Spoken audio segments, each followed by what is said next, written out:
Hello everybody, welcome. We are continuing our tier list construction. We did what? Blue, white, multicolored and colorless. That's it? Yes.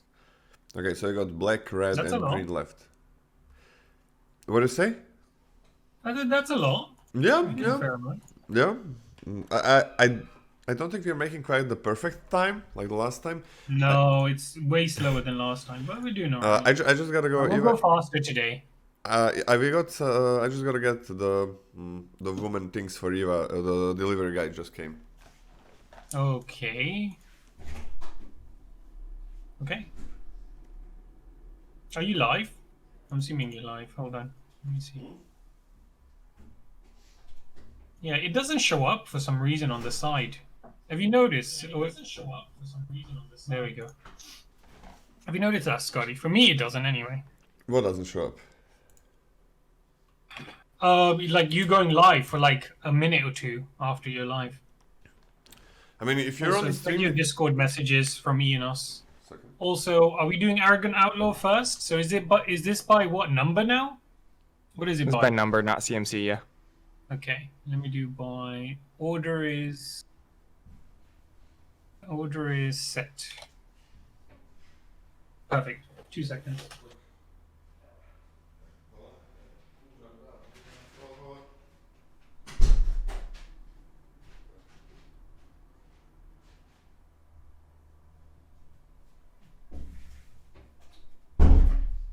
Okay. Diva is just, she's in a lot of pain, so she's not gonna get up. And she's got her period, and we ordered some stuff for that. Call me on my cell phone. That's why I was missing in action. Late night when you need my love. All right. Okay, so, who's gonna read this first? You Mobieus? can go. Arrogant Outlaw, baby. Okay, fine. I don't know if this card is good or not, but the art is amazing. 2 colorless, 1 black for a 3/2 vampire noble creature. When Arrogant Outlaw enters the battlefield, if an opponent lost life this turn, each opponent loses 2 life and you gain 2 life. Huh. So it's worse than the vampire we get in AFR, effect-wise, but stat-wise it's better? I guess? Hey, that's it. Thanks for the raid, man. Hey, Are you done with your tier list? We are kinda a little bit more than halfway there. I mean, we're very fast, alright? Gotta go fast. We are very fast. Everybody knows this is the fastest tier list. You just finished? What do you think? I want to hear your final thoughts before we continue. Okay, even Detsy has to like this set. What do you mean even? This is his set. Yeah, what does that even mean? This is the most emo... Man, Detsy hates so many sets. So many sets, that's for sure. Too much text, I lazy. Okay, that's good, that's still a good This is the most Detsy set. Come on. I lazy, too much read, no good. Okay, fair enough. Fair enough. Wait, did Detsy have the same overlay? Yeah, Ionos is a god. Ionos is a god. Look how good it looks. The best thing about this review is the overlay. Look at it. And me, I guess. And your face. But, all right. Anywho, I mean, this is super filler. I'm gonna give it a D plus only because it's a vampire as well. The fact that it requires you to have already hit them or made them lose life for the effect to trigger doesn't actually make this a role player at all. So it's just super filler. As a matter of fact, I'm just gonna give it a D, even with the vampire synergies. What do you think, Scotty? I give it a D+. Scotty, what's up Unexciting. with that microphone? Yeah, your mic sounds a bit Horrible. 1980s-y Say something. today.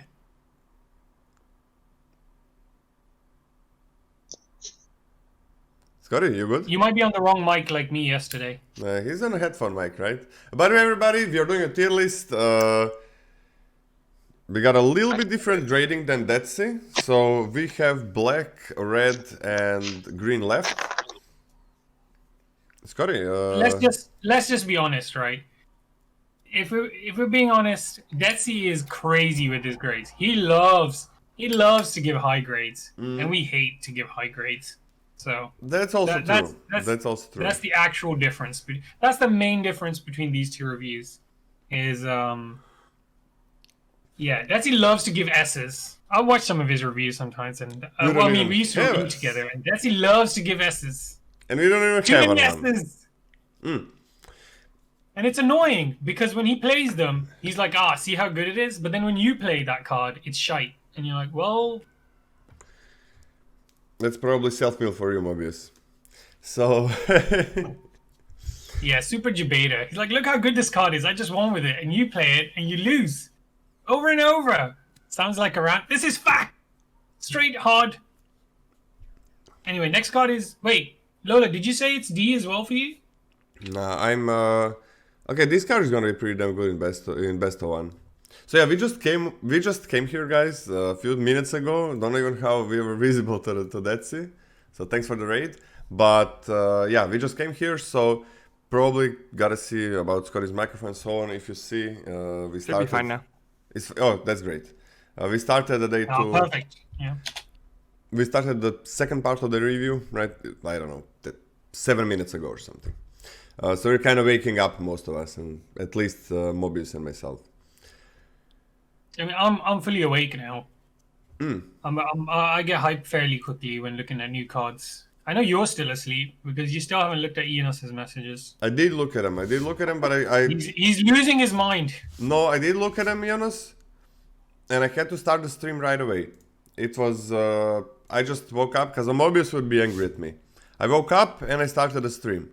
That's how it went. I don't like being late. So, sorry, Jonas. I'm really sorry, and I don't understand, what is that language as well? Portuguese or something? See, I know. You don't know Mobius, he would be angry at me, and then we would have a bad start. Wow, pin it on Mobius, huh? It's Mobius' fault. Wait, No, what's it's my not. vote? It's not. What's my fault? Lola's trying to shovel all the blame of his irresponsibility on you, Mobius. No, it's How do you not feel about that? Irresponsibility. Yeah. So I'm gonna do this in our pause. Janos, I'm gonna do this in our pause, okay? Change that. Okay. Cause Let's talk about the next card then, no? Wait, this for me, I don't think you ever gave it a grade. You trailed off. I'm okay with a D plus for this. Okay. Depending on the deck, I think it's gonna be if Rakdos, for example, or anything with black is gonna be good. The best aggressive archetype in best of one. This is gonna be pretty damn good. Okay. Better stat line than a 2-3 what we had, but needs something to activate it. But in best of one, if you're just forcing that aggressive deck, probably gonna be better for you. Fair enough. All right. Next card is Bat Whisperer. Lame. 3 colorless, 1 black for a 4/2 vampire creature. And when it ETBs, if an opponent lost life this turn, you create a 1/1 black bat creature token with flying. So you get 5/3 worth of stats over 2 body, and the 1/1's a flyer. For a 4-drop? No. Nah. Trades down with 2 drops? Nah.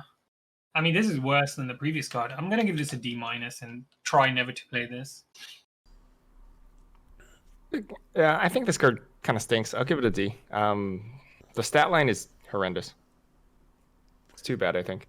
Yeah, feels pretty stinky. It's nice that the 1/1 flyer can get in that damage. Next time you want to activate these kind of effects. But it is kind of stinky. Gonna give it a D. Probably gonna get better in best of one as well. Like a lot of these vampire cards. Okay. Just 2 toughness. 2 toughness, just anything freaking kills the 4 with 2 toughness. There is rare situations where 2 toughness is okay on a 4-drop. That doesn't replace itself. I feel like when it's okay, you're already winning. Like, you're like, I can play this with 2 toughness because I'm so far ahead. Alright. Next card is Blade Brand, 1 colorless, 1 black. Instant. It says target creature gains death touch until end of turn, and it replaces itself. You draw a card. We've seen this before. A few times. Once? Twice? And it's fine. Oh, I gave the last card a D from you. I feel like you never say your grade out loud. Or am I missing it? Lola. Which grade? What grade? For what? For last Or the card? stupid Bat Whisperer. It's a D for me, just a D. Yeah, fair enough. Yeah, Blade Brand is fine. I feel like in this set, in like Orzhov and Rakdos, specifically Orzhov, when you're gonna have the tokens and stuff lying around, it's a fine combat trick. We had Afterlife in Orzhov in, I think, Allegiance, and it was good then. It was a decent combat trick. You had little 2-for-1s you could get with well, yeah, kind of 2-for-1s for with the what was that, Candlelight Devil or whatever it was called. I forget what it's called. The 1/1 that deals 1 to a target. Yeah. In Allegiance, right? Yeah, the Rakdos one. Yeah, that was always Anyway, dangerous. It's okay. I'll give this a D+. So, the tension in this set, right, is a couple things. The token synergies, right, with the zombies and also like the small human, small ball tokens running around is apparent. That sometimes you can just sort of trade up with anything, or like if they block something that's a kid zombie just to save life, sometimes you just get to trade off with it, which is lovely. You know, some like whenever your opponent attacks you with zombies, sometimes you always have to ask yourself, oh, maybe they have a blade brand, so maybe this isn't just a free block. In a similar vein, you also have to ask that same question when attacking a smaller creature into a larger creature in order to enable your vampire synergies in black-red, right? Because if you attack with like a 2/2 into like, I don't know, they're 5/5 or something, they say, oh, are they trying to blade brand my 5/5? But if I take it, I'm enabling everything that helps that life loss stuff. So the tension like that existing in the set is what makes blade brand the difference between like a good card and a bad card. That being said, I still think it's like a D+, but I think it's pretty good in the set. Yep, seems fine with the vamps. I guess with the zombies sometimes if you're generating enough zombies and then it's dangerous for your opponent to let the damage go through. Like they're not sure if they can survive. Maybe you have some flyers, some evasion, and so on. So they gotta block some of them. That helps it a lot, like those kind of turns. But those turns are gonna come very rarely in the game. It's not gonna be like, oh, I have 3 turns in a row when I'm attacking with the zombies that I have to block. It just won't happen. They just die.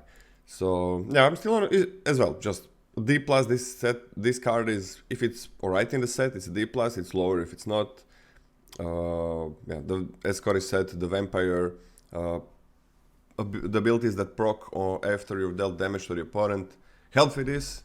But yeah, nothing. It's never busted, the blade brand, but it's always interesting to have to see how you're gonna block or not block when the opponent is attacking, or bluff. Like this leads to a good number of bluffs. So yeah, nice card to have in the set. We haven't seen red yet, but is there something like an Allegiance that combos with this? You mean when he dies, you deal 1 damage? It pings or anything like that, yeah. I can't really remember, but I don't think it makes a big difference with this. Do you mean maybe something that doesn't have to die, that just pings for 1? Yeah, or dies. Either way, like anything that mildly combos with this. I mean, we'll get there. We'll have a look, and that'll make the D-plus slightly better. Is there a new dagger caster? Yeah. There is no dagger caster. Okay. Isn't the vamp thing just spectacle, but not the keyword? No. It's the vamp thing is something like a spectacle. So yeah. Oh yeah, purifying dragon. Isn't that a rare? All right. Next card. Oh, that's. Fact. Oh yeah. Yeah, there is a dragon. No, that's an uncommon. Yeah, there is a dragon that pings. Yeah, that helps a lot for the blade brand, definitely. Okay. By the way, everybody, you can write !vote to vote. Everybody that came from that stream to vote for the cards live, so we can see your grades, so we can see if you maybe disagree a lot with us. Feel free to comment as well to maybe change our opinion or to have a nice discussion. Especially if a lot of you have the similar comments. I'm very easily swayed by chat, so. Mobieus is not good with peer pressure, and yeah, you can also check the tier list. Check the legend. You can write !tier list. check the legend just to see how it differs from Death's, because not every Yeah, grade we don't is do the same. S. Not every grade is the same. For example, the bombs on our list are A plus, A, and A minus. We also have pluses and minuses, so yeah, that's kind of a difference between the tier lists. So you gotta be careful, like when you're whenever you have like multiple tier lists, when you're making some comparisons, you can't be just like, oh, both of these are B, they value them the same. Like a B card in some tier list could be just a nice card on curve, and B in other tier list could be like 2-for-1, very, very efficient removal, and so on. Why don't you do the thing that Enos wanted to do while Scotty's going to check for zombies? Well, I think he's going to check. He might be back, he may not. Who knows? what's he going? What's he doing? There's zombies outside his house, I think. Oh, he's looking. What's yelling during midnight? Oh, werewolves. Okay, I think we can just go on, and then when we are gonna have a pause, that's when I'm gonna do it. Like we are gonna have that in the middle of the list. We're gonna have like 5-minute pause. That's the best time. All right. Shall I read the next card? Yeah. Blood Pact is 2 colorless, 1 black for an instant that says target player draws 2 cards and loses 2 life. Yeah, it's the classic. Well, not quite classic, but the classic-ish divination for black. Meh, it's all right, and it says target player, so you could finish off your opponent, I guess. I'll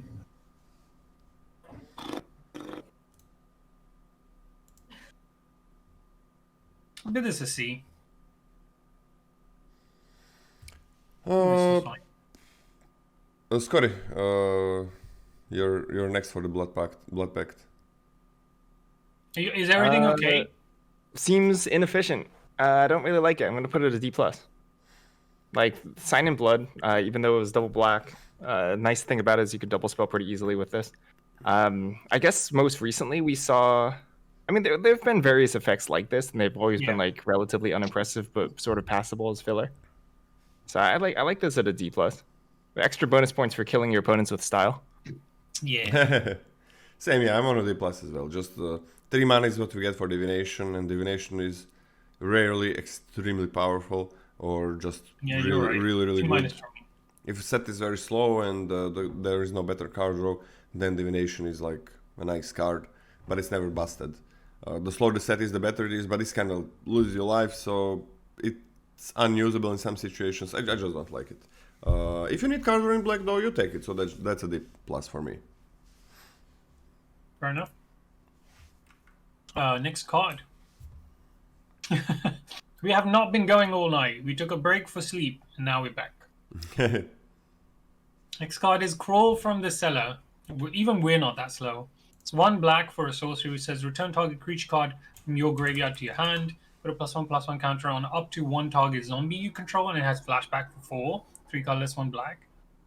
I'm not sure what to think of this. So the +1/+1, unless you're Demir or whatever, is going on probably a Decayed zombie, right? And I mean, yeah, blue has a fair amount of zombos and black has, so you could possibly put it on a real creature, but I don't know. I don't know if that's worth it. Like, I'd rather just have Soul Salvage, probably.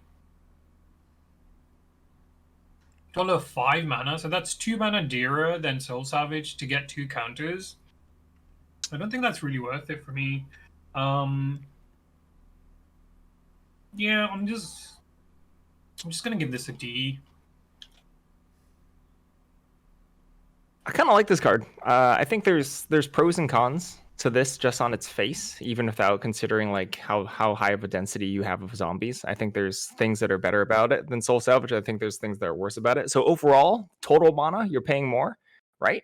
But you're able to more reliably bring something large back and cast it in the same turn later on, right? On 6 mana, you can go ahead and bring back a 5-drop and cast it immediately, where you could not do that with Soul Salvage on the front side, which is lovely. I think the +1/+1 counter synergies are pretty impactful if you get them. I think getting the counters on versus not getting the counters on is a pretty big deal. So you do have to keep an eye out for your zombie count. But overall, I think this is pretty solid. I'll give this a C-. Ooh, I thought after all that you're probably gonna give it like a D+, and I'll be like, okay. I'm C also minus, in fair enough. somewhere in C for this. Seems like Chad is more for C than for D. Yeah, the really nice about these kind of things is 1 mana, you can play something right away a lot of times, or you don't have to wait for your second creature, or you don't have to get your second shitty creature. Because, okay, with self-mill, these kind of things get better, obviously. So this set has self-mill definitely, and you want to be doing it. But without self-mill, maybe you don't have enough in your deck. It is not easy to get like 2 creatures that you really want to get back from the graveyard. So that's kind of nice that you can use it for 1 to get something, and then for 4. Now these cards never impact the board really, so that's pretty damn good. Counters on zombies do nothing. Why? You do not have to put it on a decay zombie. You can put it on any zombie. So that's like a flying maybe zombie, whatever. The +1/+1 counter is a really nice thing, especially if you end up in Dimir or a little bit heavier into black. This limits the flashback, because it's flashback, to get 2 cards, it limits some combos, right? So you cannot... It is an infinite combo with getting that 4 mana red card. Baby mob. It's... So it's definitely an infinite combo, but do you really want to get the 2/1 back all the time? Probably not. If you could get 2 cards for the price of 1, then those cards that get you instant or sorcery back from your graveyard get like better, and you know you can have an infinite combo and you can get 1 card that's actually really good for the board. But yeah, I'm on a C minus. Probably gets up in some decks. I mean, the flashback is nice with self-mill, like really just getting it into your library and then into your graveyard and then getting the best thing later on. That's pretty good. So yeah, starting as a C minus, I can see this going up to a C for sure. Next one. So man, am I the only one who's really low on this? Fair enough. Yeah. I'm probably wrong then, as usual when I'm outvoted. Next card is Defenestrate. Great name. 2 colorless, 1 black for an instant, which says destroy target creature with flying. There is many creatures without flying. This is 3 mana instant murder, except for flying. So the disturbed creatures and stuff like that, you can't hit them. But even with that caveat, I think it's a great removal spell. I think it's just like a B minus. I think the without flying claws is actually a big downside, but still yet B minus. Very efficient, quite good. Yeah, it's an instant, beautiful card, not gonna kill everything, but yeah. B minus. Not quite murder, but pretty good. Oh, by the way, on the zombies, there are 4 zombies in blue and 4 zombies in black on common. And basically 6 of them are pretty good, and 2 of them are alright as well. So you're gonna have zombies to put counters on for the last card. You're definitely gonna have those. Imagine if murder costs 3 mana. And that's 1 zombie. That falls into category of not extremely good. Mobieus? Are we ready? Okay, Diagraft Horde. 4 colorless, 1 black for a 3/4 zombie creature. Here he is, one of the common zombies we talked about. When it ETBs, you create 2 black zombie creature tokens with Decayed. And when you do, exile up to 2 target cards from graveyards. And I think that's fairly relevant as well. You can get rid of some Disturb / Flashback, or anything like basically decent in your opponent's graveyard if they got any kind of synergies. They're black as well. 5 mana 3/4 is disappointing. 2 zombie token creatures doesn't really make up for that for me, so I'm just gonna give this a... I mean, they are decayed zombies, but that's bodies for your activated effects and everything, sack synergies, etc. Probably just give this a D+. I don't think I mean, because it's expensive as well, you'd want what, like 1, maybe 2 of these, and stop. I'm gonna be slightly slightly more optimistic about it because I actually think you can sort of finish some ways to actually get some value because it's a lot of cardboard, right? You know, you're putting a lot of cardboard on the battlefield, even if 2 of them are pretty fragile. If 2 of them are crumble corpses. I think this is okay. I'm gonna put this at a C-. Why do you think this is okay? Why do I think it's okay? I think you should be able to use your 2 cruddy tokens to a reasonable amount in the set. Like, I don't even think you have to necessarily build around it. I think you'll be able to naturally find value. And also, sometimes you just play this attack for 7. It's okay. I think C- is still on the lower end of my cards I'm reasonably happy to put in a deck. Yeah. But how do you use them? Like these 2? Spark Harvest? Tap stuff? You have a common zombie at 2-drop that helps you ping life. Tap life is great. Yes. Huh. I don't think I'm gonna be taking this until I have all of those cards that care about having a lot of creatures on the battlefield. And then just like having like if you have a 3/4 that makes 2 1/1s, would that be busted? No, that would be fine. Exile up to 2 target cards in graveyards is okay. I'm still on a C+. By the way, I'm changing my... You're still like way higher than both. Hold up a second. D+. Lola's on C+, I'm on D+, and D+. Scotty's on C-. No changes, then move on. I don't know why I said C+. D+. By the way, I'm changing my grade for the 2/2 that makes a zombie to... I'm gonna change it, Mobieus, later on. Which one was that? The flyer? The flyer, yeah. The flying... What are you changing it? I think it's definitely C+. Alright. Weren't you lower on it? Yeah, I was on a C. Yeah. And I was like, you're gonna come back and change it, remember? Yeah, but it's because of those effects like the tap and so on, like you gotta get those. Fair enough.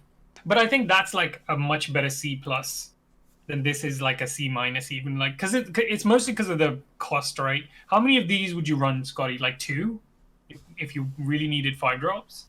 Yeah, 2. I mean, I could be swayed on D+. It's about that point. I just don't think it's that bad. But D+ is about. I mean, that's why I said I think it's decent. But the problem is its mana cost. Like, how many would you run? Is it worth it running a 5-mana 3/4 times 2 with the decay? Like, 1 for the synergies, unless you're super deep into Dimir zombies. The thing is, yeah, right, sacrifice archetype doesn't exist in this set. It just doesn't. So that would make the zombies much better. But there is use for them. Some cards require you to sack to play them. Sack just once. Some cards require you to tap creatures. And these are creatures that are gonna sit on a battlefield. So yeah. They can do stuff, but not too happy about these zombies on understated creatures. Okay. Next one. Next card is Duress. I think we all know what this does, but I'll read it real quick before we give it an F.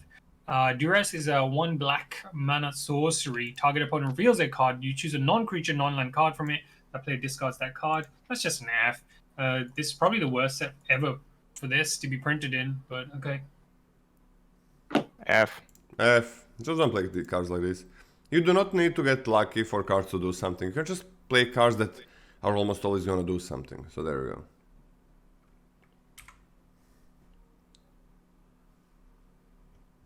Next card is Eaten Live. 1 black for a sorcery, which says, as an additional cost to cast this spell, sacrifice a zombie/creature, or pay 3 colorless and 1 black. So if you don't sack, this is a 5 mana, 5 mana spell that says exile target creature or planeswalker. And I know Lola always orgasms when he reads all planeswalker on these cards, so that's nice to see. But yeah, this is a really good card, especially with all these zombies we're making, huh? That's really, really good. Very solid. Bone Splinters, but better, right? Bone Splinters just, you could only sack a creature and it killed, right? Yep. This exiles. So at least, I mean, looks like black is getting already the best removal so far. So yeah, Eaten Alive, I think I'm just going to give this a straight up B. I give this one a B minus. I think the context of the set is actually better than Spark Harvest was in War of the Spark.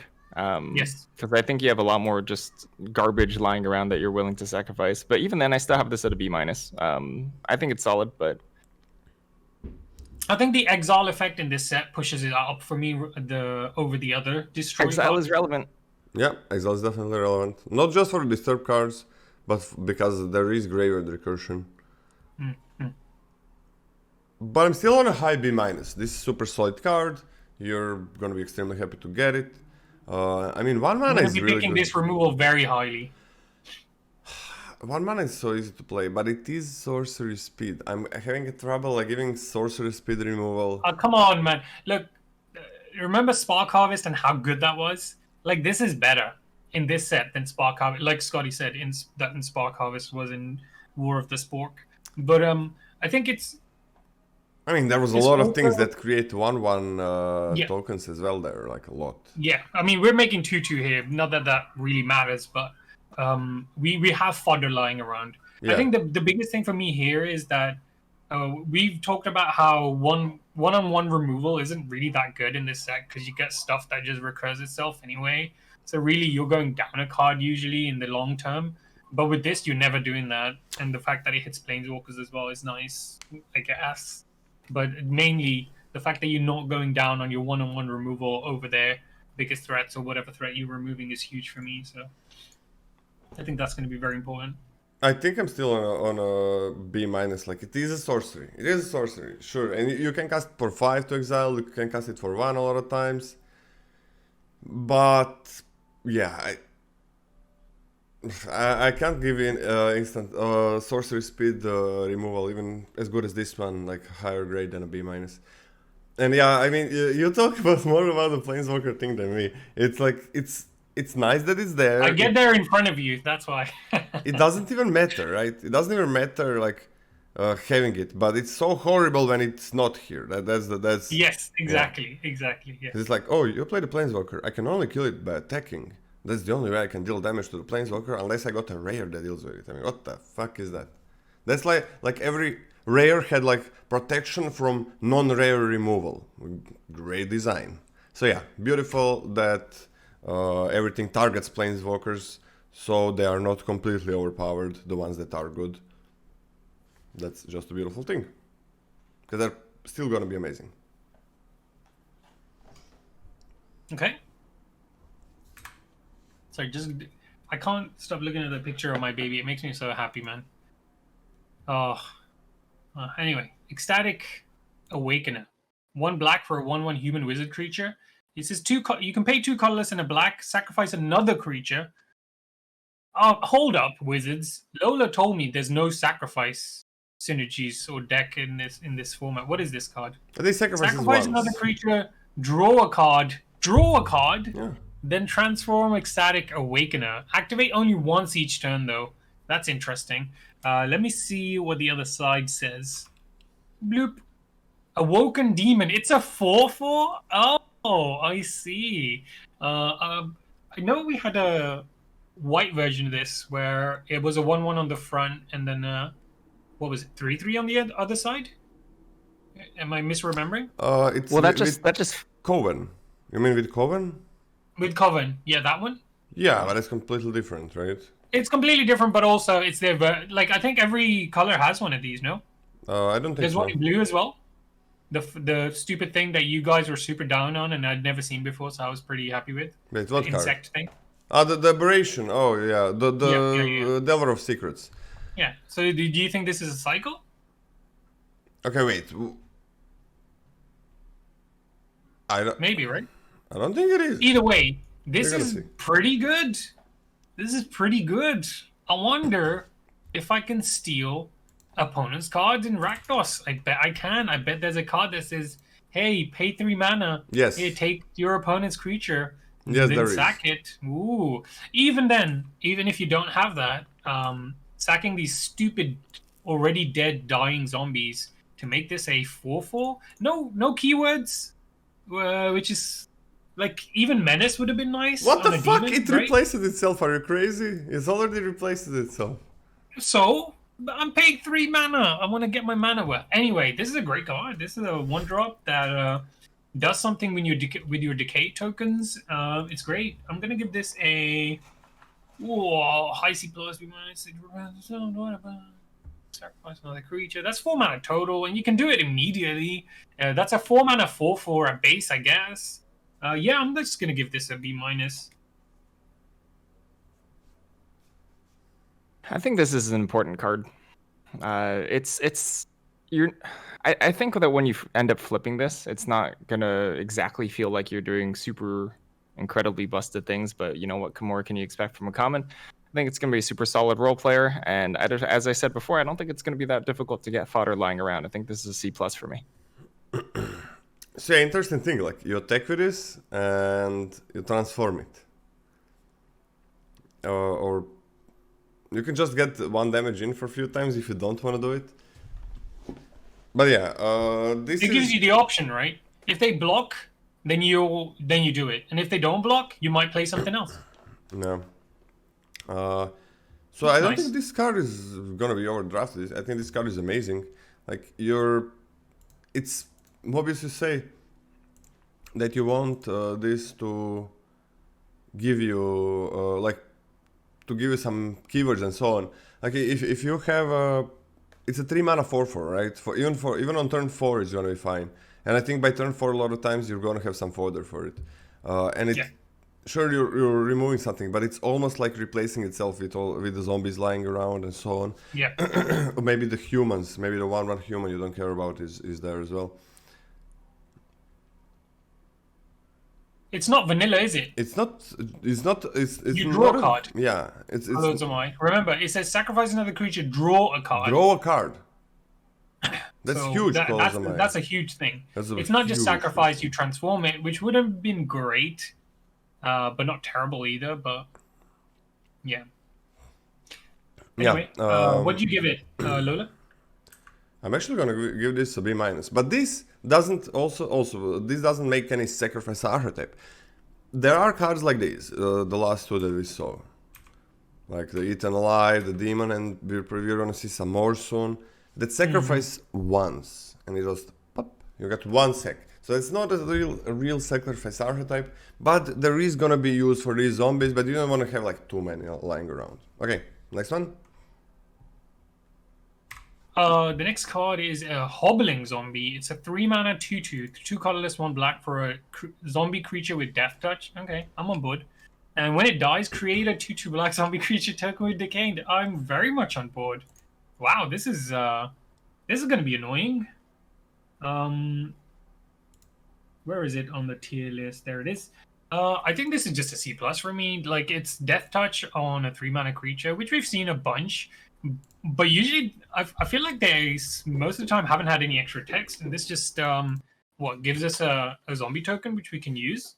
It's nice. Yes, plus I'll play these. I'll play a bunch of these. I think this is solid. I'm not like super over the moon about it, especially next to the rest of the cards in the set. But I still think this is solid C. I'm never unhappy running this. I'm on a C plus for this. I'm pretty happy with trying this, and I do think anything in black that makes these zombies is a little bit better than the things in blue. I agree.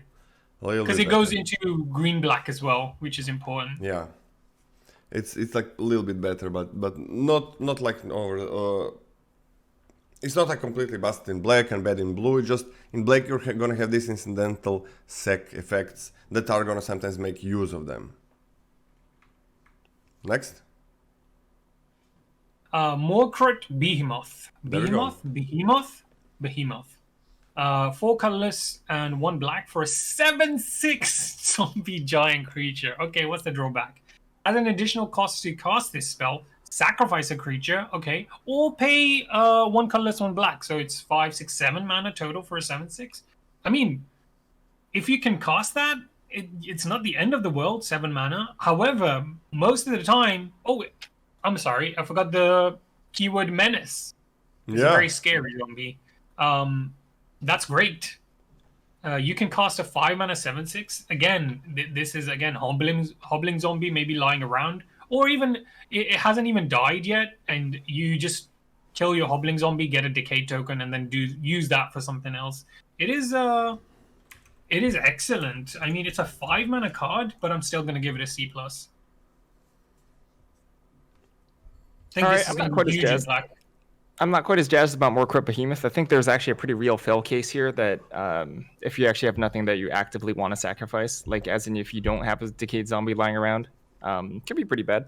I don't think it'll be that difficult overall, so I still think it's a pretty solid playable card. I'm usually happy running, but I don't think it's... I'm not like clamoring to pick up a bunch of more Crypt Behemoths, especially since they get pretty bad in multiples, honestly. So I'm going to put this at a C-. I'd be happy running like 3 of these in my black deck. Over the other 5-drop that we looked at, I think I'd be happy running 1 of those and like 3 of these. As long as your deck's a zombie deck. You know what I mean? Like you're doing the decay thing. Which doesn't look too hard. Yeah, this reminds me of... remember in green in AFR we had that worm? Yeah? Purple worm? Which if no creature has died, it's like 7 mana, and if a creature has died, it's like 5. Mm-hmm. Which is slightly more flexible than this, because you just attack. And it's usually easier to trigger that until people cotton onto it a bit too much. But it gives me those kind of vibes, and I really like that card. So. I think this is much easier to cast than the Purple Worm on turn 5, like with all the zombies lying around. If you're Dimir, it could be. Seems really easy to cast. Because a lot of the cards that make zombies are just fine playables. Yeah, it had Ward 3, but the stats are huge. And this cannot be chumped, right? Yeah, menace. This is just huge. I'm gonna give it a C. It is a 5-drop. I'm hyped about this. It's hard to give 5-drops a higher grade than a C a lot of times. Like C is a very solid 5-drop. But there are not a lot of 5-drops in this set. So this is... I can see this going up in the tier list after I play with it a bit. I love this card, love it. But it is a 5-drop. You can only put so many in the deck, and if you're not Dimir, sometimes you're not going to be heavy into black. What's the max you play in your Decayed Zombie deck? Yeah, sometimes you're 3, right? You're going to be like red or green, and not that heavy into black, and then you don't really want to sacrifice a creature to play this. And for 7 mana, this is not that good. You really don't want to pay 7 mana for this, because that's so late in the game. Like jump from 6 to 7 mana in limited is huge in terms of what the turn is gonna be on average when you actually hit that 7 mana mark. So yeah, 7 drops are usually in a lot of limited sets pretty bad unless there's a lot of ramp and shit. But yeah, this is most of the time a 5-drop, and then it's gonna, if they don't remove it, kind of break the game. If they do, probably don't care if you will sacrifice the stupid zombie. So yeah. C, but I can see it going up to even a B-. Lola, how many of these would you play? Depending on the deck. If you had a decent amount of Decayed Zombie stuff running around, how many of these would you play? 3? Can we give this a ceiling like of a B- at least? I think this can be a B in a ceiling. Mm-hmm. Because this card is a silly card. Did you also give it a C, Scotty? You give it a C or C-? C-. C-. Mobieus. I felt like you said C-, but I wasn't 100% sure. Sorry. All right. Shall we move on? Anything else to say? Wait. Yeah. First, I'm not sure. Like, I can run 3+ of these, but that's in a perfect deck for it, right? You asked me how many would I be happy running. See, the way I look at it is, how often am I going to have this card? Let's say I'm running 3 of this. And then I want to say at least 6, probably 8 zombie fodder creating or generating cards, right? And I think the amount of times I'm not going to be able to play this on turn 5 when I have 5 mana. If I can't play this because I don't have the mana, that's just a 5-drop dilemma anyway. But if I have 5 mana, the amount of times I'm not going to be able to play this because I don't have anything I can sack for this is going to be minimal. And if I don't, I'm already losing. I'm like, if I've got a clear board then yeah, that's the bad scenario for this. But I think it's mitigated by the high upside of a 7/6 with Menace coming down for a Decayed Zombie token. So I would fairly easily run 3 of this. And late game,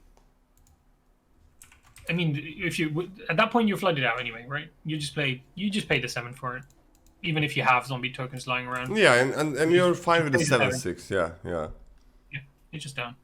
So I don't think this is as bad.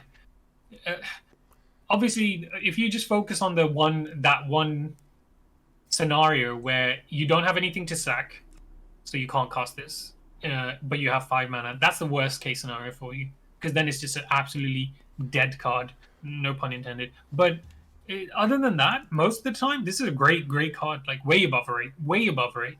7/6 with Menace. So yeah, I'm pretty hype about it. One thing, like on common,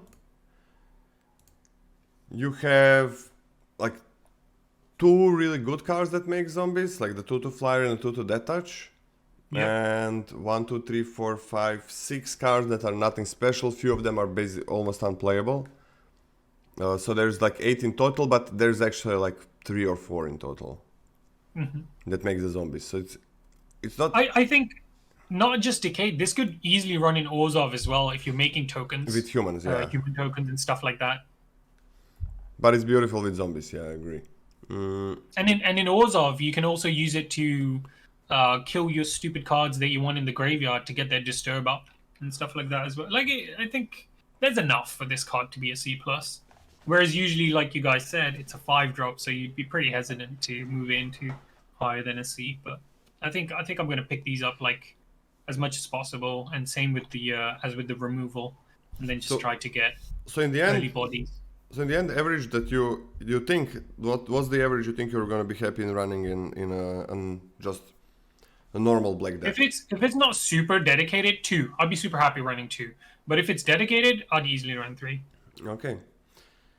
Yeah, I can see running 2+, depending on the deck.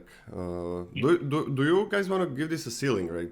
Because in the right deck, like it's gonna be. I mean, it's pretty obvious. I don't like giving ceiling grades to cards where it's super obvious, right? It literally says it on the card. If it's a ceiling grade where it has to be a build around, not build around because that's a build around, but it has to be like a specific type of deck which takes some work to build or whatever, then sure. But like this one's super obvious, and I don't know. Okay. I vote nay on ceiling. Okay. For me, it's like I don't care if it's obvious or not, because for example, like it's obvious for us that enchantment hate in a set that doesn't have many enchantments is pretty good in a sideboard, right? Yeah. But we give it a sideboard grid still. But okay, I mean, fair enough. I think the main issue for me is that I don't think Moorcrypt Behemoth suffers or gains too much by being in a different archetype, right? I think black-green is fine with this. I think red-black is fine with this. I think white-black is fine with this. I think blue-black is pretty good with this. I don't think there's a huge difference, so I don't want to give it a ceiling grade. Yeah. Okay. Yeah, fair. That's a better reason than just Makes sense. All right, next card is No Way Out. That's a great movie. 2 colorless, 1 black for a sorcery, which says target opponent discards 2 cards, and you create a zombie token with Decayed. Wait, isn't this just a straight upgrade from the regular your opponent discards 2 cards? Mind Rot? I mean, it's better than Mind Rot, yeah. Better than Mind Rot. What? Power creep! Anyway, I don't like these kind of cards. I hate them. As a matter of fact, this is not even... I'm assuming they power creep this because this is a really bad set to be making your opponent discard 2 cards, because they choose. Okay, I'll discard a card with flashback and a card with a flipping... What's it called? The other one? Disturb. There you go. Enjoy your zombie token. So, I mean, if it didn't have the zombie token on it, it would be unplayable. With the zombie token on it, it's nigh unplayable. And by nigh unplayable, I mean it's still unplayable. I'm just going to give this an F. Don't play this. Good with Z. It's not good, though. Yeah, I'm on a D or D- as well. It's really not good. The Wardless Spark one, where you get one thing and you choose what to remove, is like infinitely better. Okay, well, that's totally different. Yeah. It's a totally different Magic card. I just wanted to say it because I'm pretty sure some people that played Wardless Spark are gonna make that connection, and there is not really much Connection with what, sorry? connection with, what's the name? of the War of the Spark one that you choose what to discard, and you get a 1/1. Toll of the Invasion? Yeah, yes. No, Toll. that's way better. That's an amazing card. That's... You'd be happy running 3 to 4 of those. It's so good. It's pretty good. Because of the amass synergies and everything. It's just really good. I want a D minus. I want a D minus. I don't think this card is gonna be. You see, okay, I'm gonna leave Scotty's grade there because he's given it a bit higher, a D. But you're on a D minus, which is so close to unplayable. What makes this slightly above unplayable for you? That's what I want to know. I mean, if the set is a bit slower, I'm gonna put it there instead of a land, I guess. Really? Yeah. And you're gonna play it, and which color are you happy to play this against? I mean, maybe I have some sec, so it's like, okay, this card 2 cards, not the best in this set, not the best ever, but maybe the 2/2 I can sec it for something that I need to play. Nothing that's Would special. you rather play a different card? Yeah, definitely. Literally any other card? That's why it's D minus. Okay. Let's talk for a second about the Mind Rot dynamic from set to set, right? So Mind Rot's power is always a function of where the late game mana sinks come from. Yes. And you can tell that by design, because R&D only has a certain amount of space to put late game mana sinks. Let's talk about Zendikar Rising. Mind Rot was quite good there, mostly because the mana sink power was in kicker, which you hold in hand. The mana sink space in this set is taken up by the graveyard, because you cast something and then you flash it back from the graveyard, you bring stuff back from the graveyard. All your excess mana is usually spent from the graveyard zone, which means your hand empties out and your graveyard has value, which makes something like Mind Rot extraordinarily bad because people aren't holding their expensive cards in hand. They're using their excess mana from the graveyard. Great. That's an amazing explanation. I'll go D minus. This card's stupid. I was going to say, have you talked yourself down? Okay, but yeah, thanks, Scotty. Thanks, Scotty. Thanks, other Scotty. Okay, so I'm fairly certain you guys are going to come back to this card and put it on F. Like, you're never playing this, man. All right. Yeah, sometimes. So, just one thing to note. Like, what Scotty said is beautiful explanation, but a lot of people think that Mind Rot in Zendikar is playable because of it mills a little bit. So there is like 8 card in graveyard synergies, and because of the little bit of my life drain. And that's the biggest reason is what Scotty said. That's the biggest reason why Mind Rot was playable one-off in almost every single black deck. That's the biggest reason. Yeah. So even this Mind Rot would be playable as a one-off, at least one-off, in Zendikar Rising. It's not about like that card did something else. No, it's how good the primary effect is. Yeah. Okay. Next card. Novice Occultist. Occultist. 1 colorless, 1 black for a 1/2 human wizard creature. And when it dies, you draw a card and lose a life. I mean, I love drawing cards. I do love drawing cards. And I do love back fodder that can also block early game. Yeah, I'm just gonna give this a straight up C. I'm not quite as hot on this. It's fine though. It's a nice speed bump, sacrifice synergies, but I'm just gonna give it a C minus. Again, no sec archetype. This can be sacked and you're gonna be okay with it. Same C minus. I would rather have a 1/1 that just draws me a card, right? And that's it. Just yes, we would rather have the actual zombie that we already have. The vampire. Not Strixhaven. I keep mixing up the Dino set with Strixhaven because it's so similar. Ixalan. Too many X's. It's the vampire. Yeah. It's the vampire, and that would be nice because it's a vampire, not a zombie. My bad. Yeah. It would be a more relevant creature type as well. So yeah. Yeah. Just C minus. Yeah. Okay, fair enough. Next card is Olivia's Midnight Ambush. Hello. 1 colorless, 1 black, instant. It says target creature gets -2/-2 until end of turn. If it's night, that creature gets -13/-13 until end of turn instead. Well, you can fuck off, Eye of the Beholder. Like, you can just straight get the heck out of my house. Shut the front door, don't come back. Like, I'd rather get ambushed by Olivia, honestly. Any day of the week. Oh, yeah. Very, very strong. Amazing removal. Yeah. I'm just going to give this a straight up B, bordering on B+, but it doesn't generate any card advantage. So I'm just going to give it a B. Remember, chat, you can make it night by just not playing anything on your turn and then just removing their biggest thing. -13, -13 on you. On If their the turn, cycle once it switches started, to me. right? If the cycle started. Yeah, yeah. If the cycle started. The heck is this? This is a B. Yeah. It's pretty dumb. so easy. It's so easy. It's common. To make this work. So here's the deal. There's some color combinations that actually can't turn at night by itself. But like oftentimes your opponent's like at least between you and your opponent, there's at least some way to start the day-night cycle. Yeah. -2/-2 for 2 mana is not the end of the world. Can be used even in a pinch as like a pseudo combat trick when you're attacking or blocking. It's just efficient rate without the -13, -13, and even then it's quite good.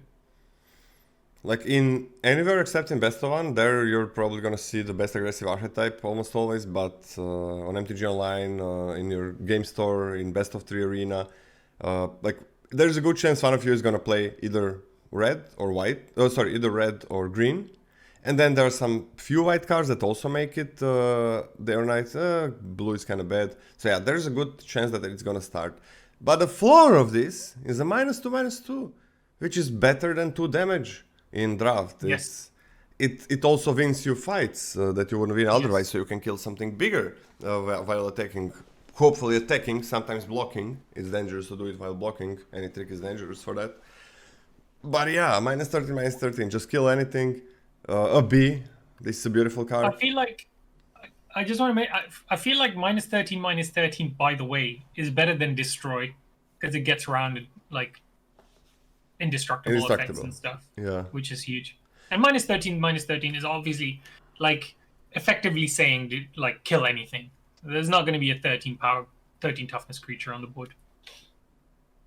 The question is, wait. Actually, you know what? I'm gonna put this on a B-, not on a B. Whoa, what's put it down for you? There is a lot of things again that have ATB effects, or that did something already, or that are gonna do something from the graveyard. This still is an amazing card, and it does need a little bit of work to get. It heals the red-green planeswalker. A little bit of work to get to this -13, -13. Pretty easy work, but you gotta get there. So if And Lola hates work, so I see where you're coming from. Okay. So it's a B-. This card kind of sounds like a booty call. All right. All right, yeah. Sorry. Somebody said something, I missed it. Rotten Reunion. Nope. 1 black for an instant. Does exile up to 1 target card from a graveyard. Create a 2/2 black zombie creature token with Decayed. Flashback for 2, 1 colorless, 1 black, and do it again. That's actually not terrible. That's 2 zombos, as you see in the beautiful art. I love it. For 3 mana. I actually really, really like this. And it says target card, not target creature card. So you can really hate on like graveyard synergies, including flashback. And it's instant speed, so you can do it in response to your opponent trying to get something back from their graveyard. This is pretty good. I actually don't mind this at all. I want to give this a high D+, and maybe a sideboard grade, but we'll see what you guys think about that. What?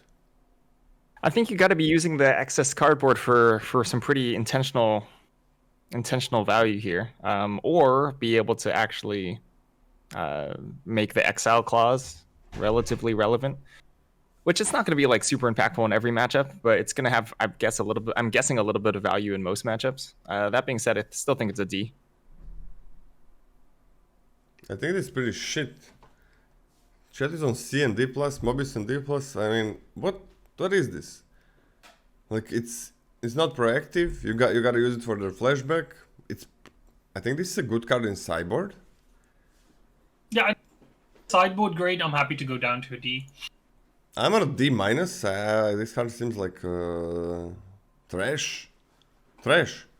Like, But 2/2 zombies so bad and not getting a. I think you're hating on it too much. It'll be better than you're making it out to be. You're losing a card. Like, I need to know my opponent has those things in the graveyard that I want to get rid of. It's an instant, so that's nice. So you can do it after the damage has been dealt, for example, for disturb cards. Yeah, it's not only good against Reanimator. There are flashback cards, there are disturb cards, right? So you're getting that, but I don't know. I would rather just play a disturb or a flashback card than this, like any that actually doesn't lose me a whole card. I'm on a low D-, and sideboard grade seems fine. I like this in the sideboard. And there are other things that can target the graveyard that are just better than this. Fair enough. Yeah, those decay zombies are shit. Next card is a Shady Traveler, 2 colorless, 1 black for a 2/3 human werewolf creature with menace. Yeah. And it has Daybound. Okay. What's the flip side of it then? Stalking Predator, a 4/4 werewolf creature with menace, and has Nightbound. This is a strong werewolf. 3 mana 2/3 with menace isn't great, but it's playable. You know what I mean? Like, it's playable. And the fact that it transformed into a 4/4 with menace is very good. I'm just gonna give this a C+. I think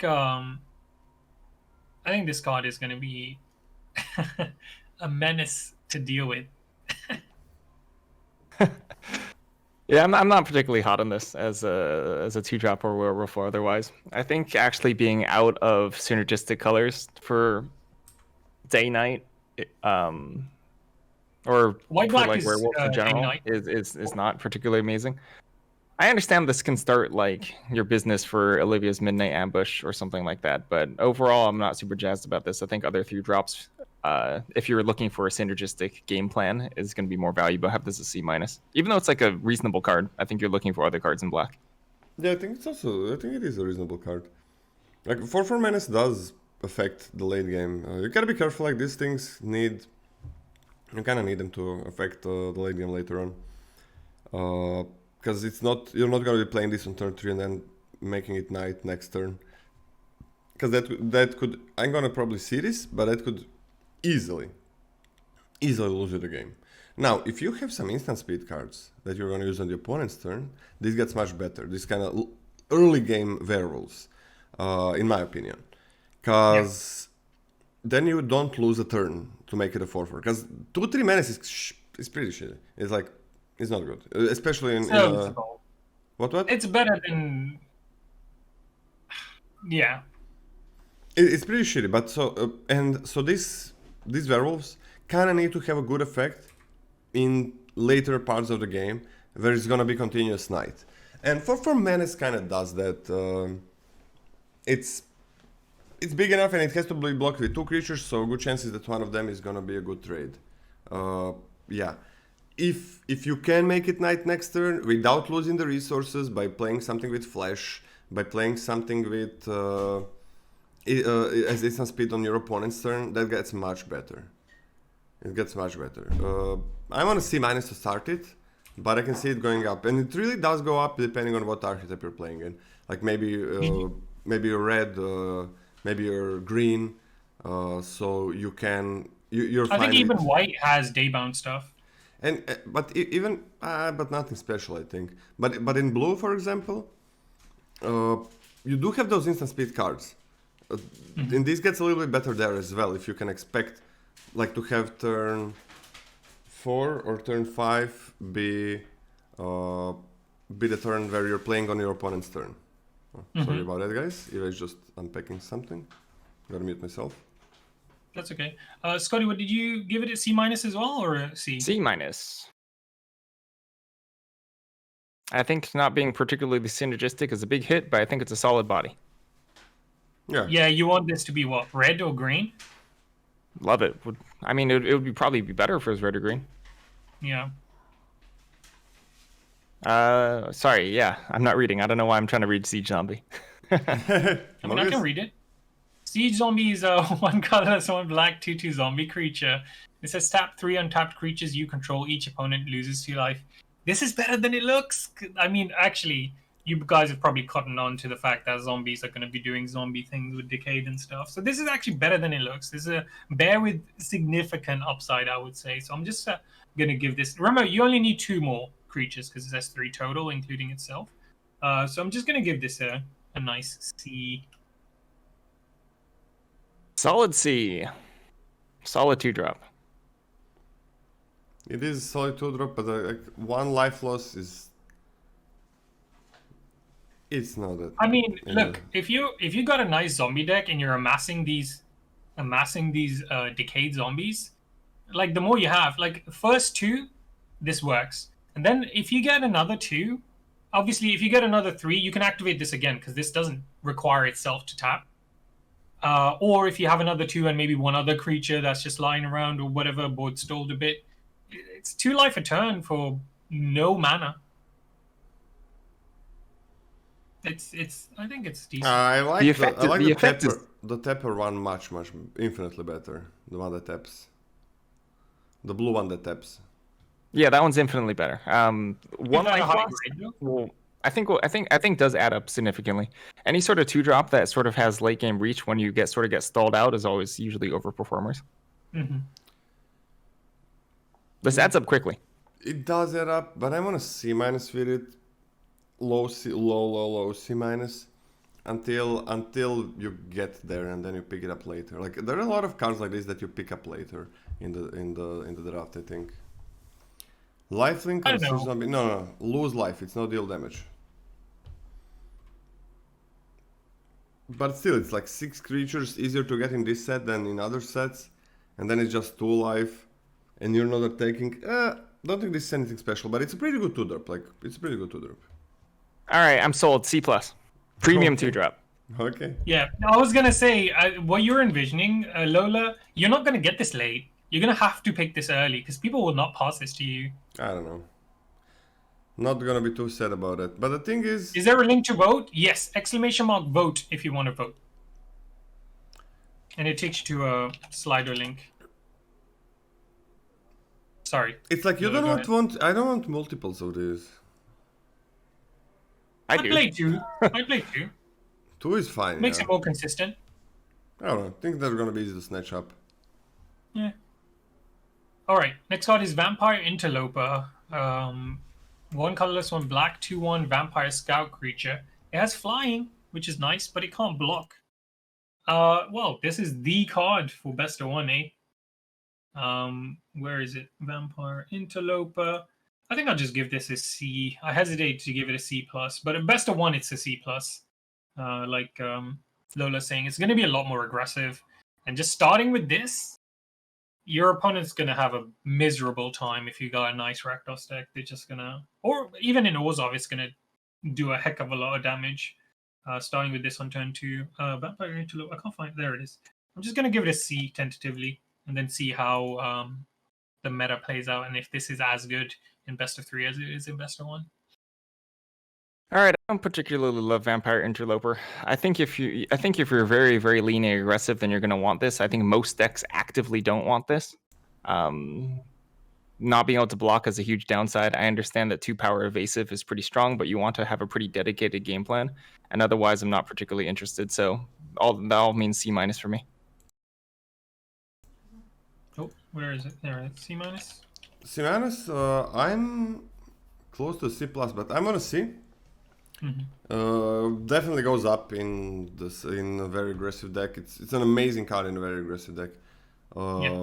In best of 1, this is gonna be premium. This is gonna be the 2-drop, right? Yeah, it's gonna be the 2-drop. This is gonna be a B- or maybe higher than that. But yeah, like on average C, depending on your type of deck, right? If you got a Vampire Synergist where you need to deal damage to do stuff, if you just need to deal damage, right? Doesn't matter how many of those you have. 2 mana, 2/1 flying. If you're expected to attack 90% of the time, yes, let's go. Amazing, beautiful. Is Vampire Interloper good in any deck besides red-black? Black-white is good in as well. Probably why would it be good? Aggro can work. Because black and white still wants to do the damage thing. Not as much as red-black, but I think it still counts. Because you can still you can still have the black side of the vamp hit your opponent payoffs like Arrogant Outlaw and stuff. I mean, this into Arrogant Outlaw is possible in both black, white, and Rakdos, right? Yeah, but it gets so So good. I think it's fine. It Obviously, it gets- shines in Rakdos, but I think, like, the way you worded that question is, I'm assuming you're asking, would you even play this in black white? Yeah, I would. I think I'd rather have something that blocks. Yeah. Probably, but it's so good if you're aggressive that I cannot give it lower grade than C. You're definitely enough. not gonna be taking it that highly if you're not aggressive. Fair enough. I mean, I think you'll know when you see this and you're like, I'm not an aggressive deck. I'm not going to pick this up. Scotty, you wanna go on with the uncommons? Sure. Let's talk Beyblade. about Bane Blade Scoundrel, which is 3 and a black, 4 mana total for a creature, human rogue werewolf. It's a 4/3. Whenever Bane Blade Scoundrel becomes blocked, each creature blocking it gets -1/-1 till end of turn. Stay bound. Digivolves into Bane Claw Marauder, which is a werewolf 5/4. Whenever it's blocked, each creature blocking it gets -1/-1 until end of turn. Whenever a creature blocking Bane Claw Marauder dies, that creature's controller loses 1 life. Last card we saw with this sort of effect, it is sort of like flanking, was Plague White. Plague White in RNA or something like that. No, the effect is the actually quite actual good. cards, was it Plague White? Yeah, Plague White. Yes, But like right? this effect is more annoying than it looks. Like this effect doesn't look huge, like if you're seeing it for the first time, but the effect is very annoying to tussle with in combat. Yeah. Multi-blocking this is kind of a nightmare. Like on its face, it has to be blocked by a 4-power creature. That's not like I guess 4/1s don't really exist in the set, but like it has to be blocked with a 4-power creature to even trade with this in the first place, right? You can't block it with like a 3/1. If you block it with like 2 3/1s, they both die without even combat happening. This is kind of annoying as far as 4-drops go. I do think that this suffers from the fact that this is actually still, as I said before, relatively unsynergistic, but I think it's powerful enough to be a C+ for me. I think, go ahead, Lola. You can go first. You guys gave it both to C+, right? No, I didn't give it a grade. Oh yeah, sorry. Scotty was reading it. So yeah, this is pretty freaking good. I mean, okay, obviously on the blocks, that's the floor of this. If you're not gonna be very aggressive, if you're gonna be blocking with this, then it's a 4/3, sometimes a 5/4. 4/3 is reasonable. I'm on a C+. Like this is gonna be a little bit nightmarish to attack with, to block, because you do not always have huge creatures lying around or enough creatures that block this profitably. You cannot chump it really. The dead touchers, it's harder to like. You cannot blade brand the 1/1. You kind of, the best case scenario is a 2/2 dead toucher putting it on this or something huge. The tricks work better for that, and like a 5/4 with this effect is pretty big. We had this on a what? The Plague Right or whatever was a 2/1, right? What was it? What were the stats? 2/1 with this effect, guys. Yes. So yeah, so that was also kind of hard to deal with sometimes, but it's 1 toughness. I mean, anything with 2 power kills it. Yeah, I like this card a lot. High C+, definitely. Beautiful card. So I think I'm on a C+ as well. A little, I mean, not super high C+ like you're saying. I'm not like tooting this card's horn too much, but it's decent. It's decent 4-drop. I want to mention, like you've said a couple of times about not being in the right, like not as synergistic because it's in black. I think black-green can be werewolves as well, Scotty. I mean, obviously, so there's a difference between an archetype having a primary synergy and a secondary synergy. If you pair this with red or black, you can sometimes get overlapping synergies there, but not being in a primary synergistic color is still a knock against it. Yeah. But I want to say, like, I just wanted to say to chat as well, like, that doesn't mean you can't, that the werewolves isn't possible in black-green or black-red. It just means that the main colors are the red-green. Those are the main werewolves colors. Yeah. You're going to find the most werewolves and synergies for werewolves in those colors.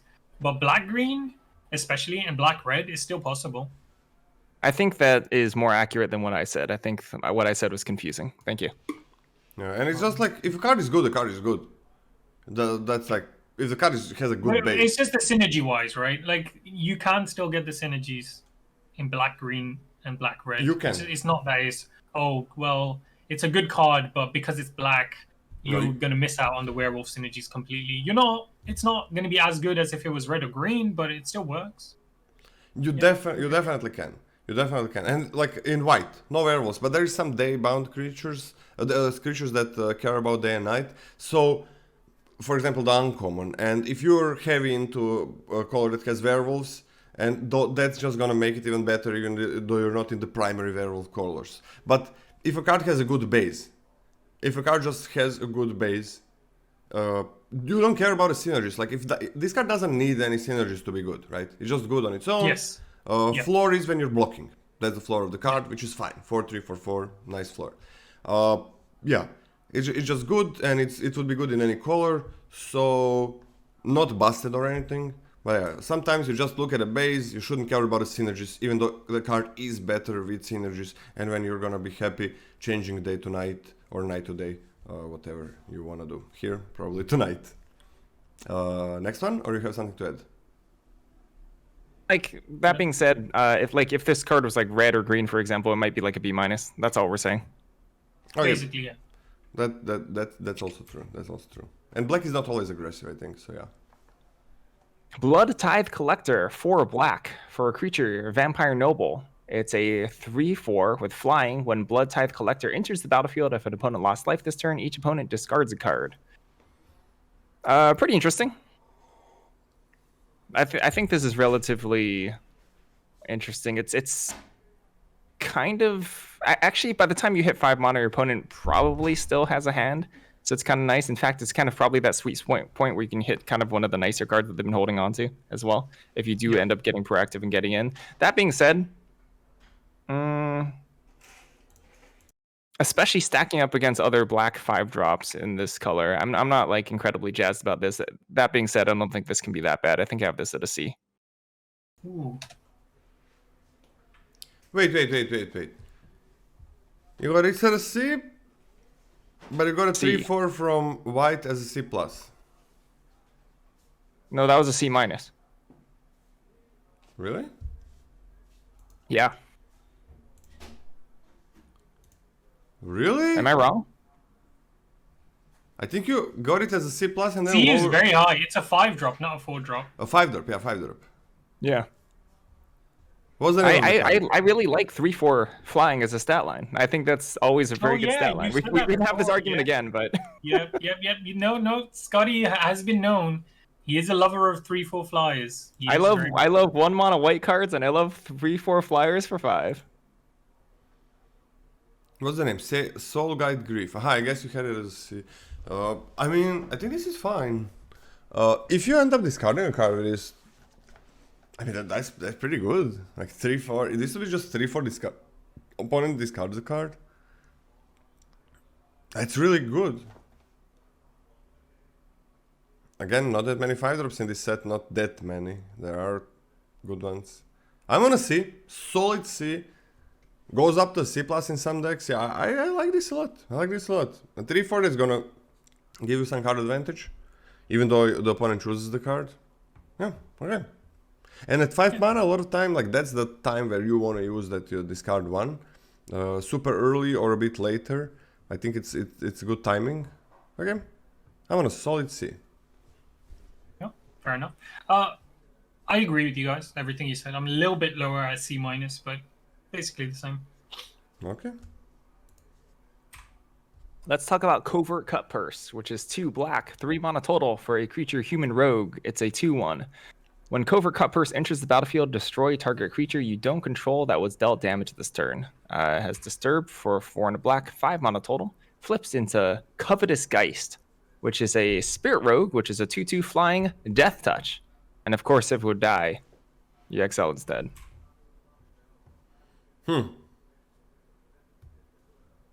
So this is a pretty spicy one. like a lot of times we've seen this effect with flash, which means that you can like use it on blocks. Not having it not having it with flash means that it's mostly just gonna be for attackers, which is okay. As we were saying before, kind of like Blade Brand, it provides a decent amount of tension for whether or not your opponent wants to block smaller creatures coming in to larger creatures. I think that between this uncommon and Blade Brand at common, it's actually going to be a pretty tough decision whether or not your opponent's making a chump attack or not. So something to keep in mind. Also adds a pretty deep layer of complexity to the set, just in the simple interaction itself.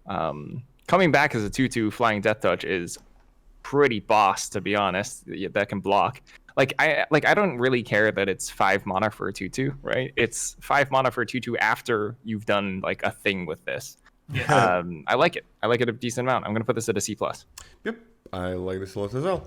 C+ just because it's a 2/1. 2/1 is pretty weak, and this effect, no flash, big deal.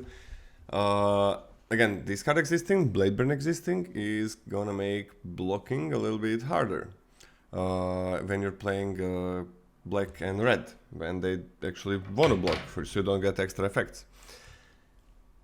I can imagine that you're always going to want to block on turn 4 because of some cards that we're going to see soon, but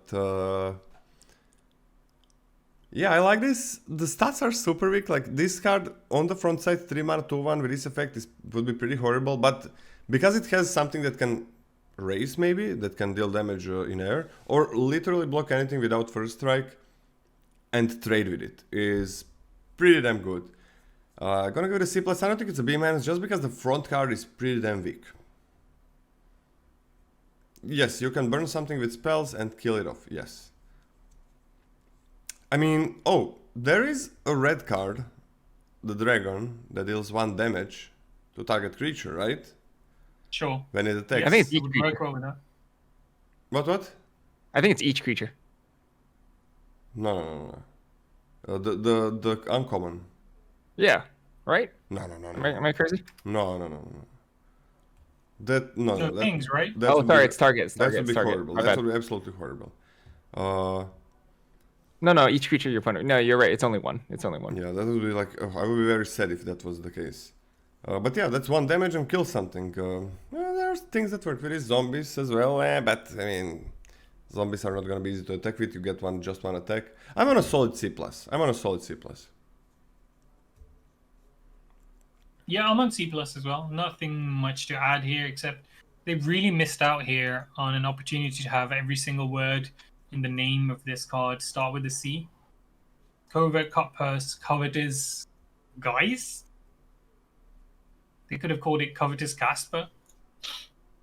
Covetous cast out. Okay. So what do you give it, Mobieus? Also C+, yeah. Very solid card. The other part just trades with anything, which is pretty beautiful. Ooh. Let's go. Just one thing to know. Dread Horse. 4 black, 6 mana total for a creature, a demon horse. It's a 6/6. What? When Dread Horse enters the battlefield, mill 3 cards. Whenever a creature dies or a creature card is put from the graveyard to the library, each opponent loses 1 life. You can't tell me it's not a horse. Look at that beautiful mane. I understand it's like a smoke trail, but I 100% thought this was a horse Yeah, it looks like a horse. when I first saw it.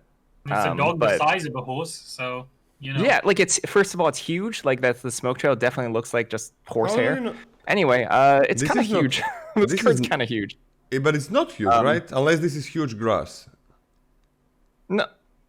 The stat. I'm talking about the card, Lola. Oh, Come on, okay. please stay focused. Okay, sorry. We're doing a stat review here. It's about business. Yeah, 6/6 is quite large. Not having any sort of like evasive abilities, it's sort of fine because the utility effect I actually think is pretty dang powerful. That being said, I don't necessarily want like a ton of 6 drops, but I still think I have this one as a C+. Milling yourself for incidental value is nice, and the last ability triggers off of any sort of zombies you get. So if you drop this on 6 and then make a pretty big smork with the zombies you've been accumulating, that's a lot of stinking damage. A- from people? Yeah, any creature, right? The zombies. Yep. All of a sudden. Yes, they count, because they die still. Yeah, that's beautiful. Zombies pinging the opponent. Trades, Trades. Anything trades. strong. Mills. Anything that mills you or your opponent when they mill themselves. I mean, Like the ability how is many- really good. The only reason why it's not higher for me is because of 6-drop. Yeah. Like how often in Eldraine would Sir Conrad just like finish the game? And it's Like, fine. Sir Conrad's okay, absurd. well- Sir Conrad's like a B. Yeah. Yeah, but what I'm saying is the ability's similar, right?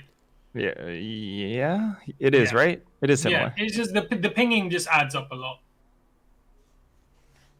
I mean, yeah, the ability is the same, but you right is the same, but you cannot mill with this card more than 3. It's just 3. Yeah, Conrad was crazy. I'm having a hard time giving a C plus to a 6-drop. I want to do it, but it's a 6-drop. I'm giving it a C. I think C plus is slightly too high for something you'd only want one of, really. I'm okay with multiples. I'm okay with multiples too. The problem is, How many? 2? 3? I think sure. I think this set has a lot less 5-drops. I mean, less 5-drops and 6-drops than the last one, the DFR. Big deal is because there are 5-drops and 6-drops in your 2-drops, right? Your 2-drops and 3-drops that have Disturb are gonna be played for 4, 5, 6 mana later on. So you're gonna have that mana sink. So that's kind of makes it harder, a little bit harder to use the Dreadhound. And those creatures don't die, so if you're playing those, but there's, I mean, it's not a number. It's still, if the card is good, it's good, man. I'm having a hard time giving it a C plus. Yeah, it's a beautiful use of Decayed Zombies. What? If you're having a I'm hard time doing giving it that a C plus, give it a B minus. No, I wanna give it a C. Mobieus, do you have anything to say about it? I just gotta figure out if I'm gonna give it a C plus or a C. Well, I'm giving it a C. I also really like it. Oh shit! I had a point about this, and now it's completely left my mind after this talk about C and horse. Yeah, there's not much to say. 6 mana, 6/6. Okay, Colossal Dreadmaw, but no trample. But the effect is both sides, both libraries. It'll just add up to a C. Like this will be a decent top end to have. The thing is, a lot of times, like late game, there are not a lot of things on the board. A lot of times that's the case. Okay, I'm gonna start it as a C plus, but I think it's gonna go down. I'm pretty sure it's gonna go down. Fair enough. All right, I'm pretty sure it's gonna go up. Let's go. Okay. Oh, It's all a right. 6-drop. Stonks. It's a 6-drop. Hard to put many in the deck. Hard to pick them super highly. Okay, sorry. Scotty? Foul play. This isn't a card before? Really? 1 black, 2 mana for a sorcery. Destroy target creature with 2 power 2 or less. Investigate. Obviously, Isn't the it effect crazy? is extremely powerful. However, the targeting for this is extremely narrow, which balances out each other hard. If you find a target for this, it's going to feel like a pretty reasonably large swing. You get yourself a good old 2-for-1.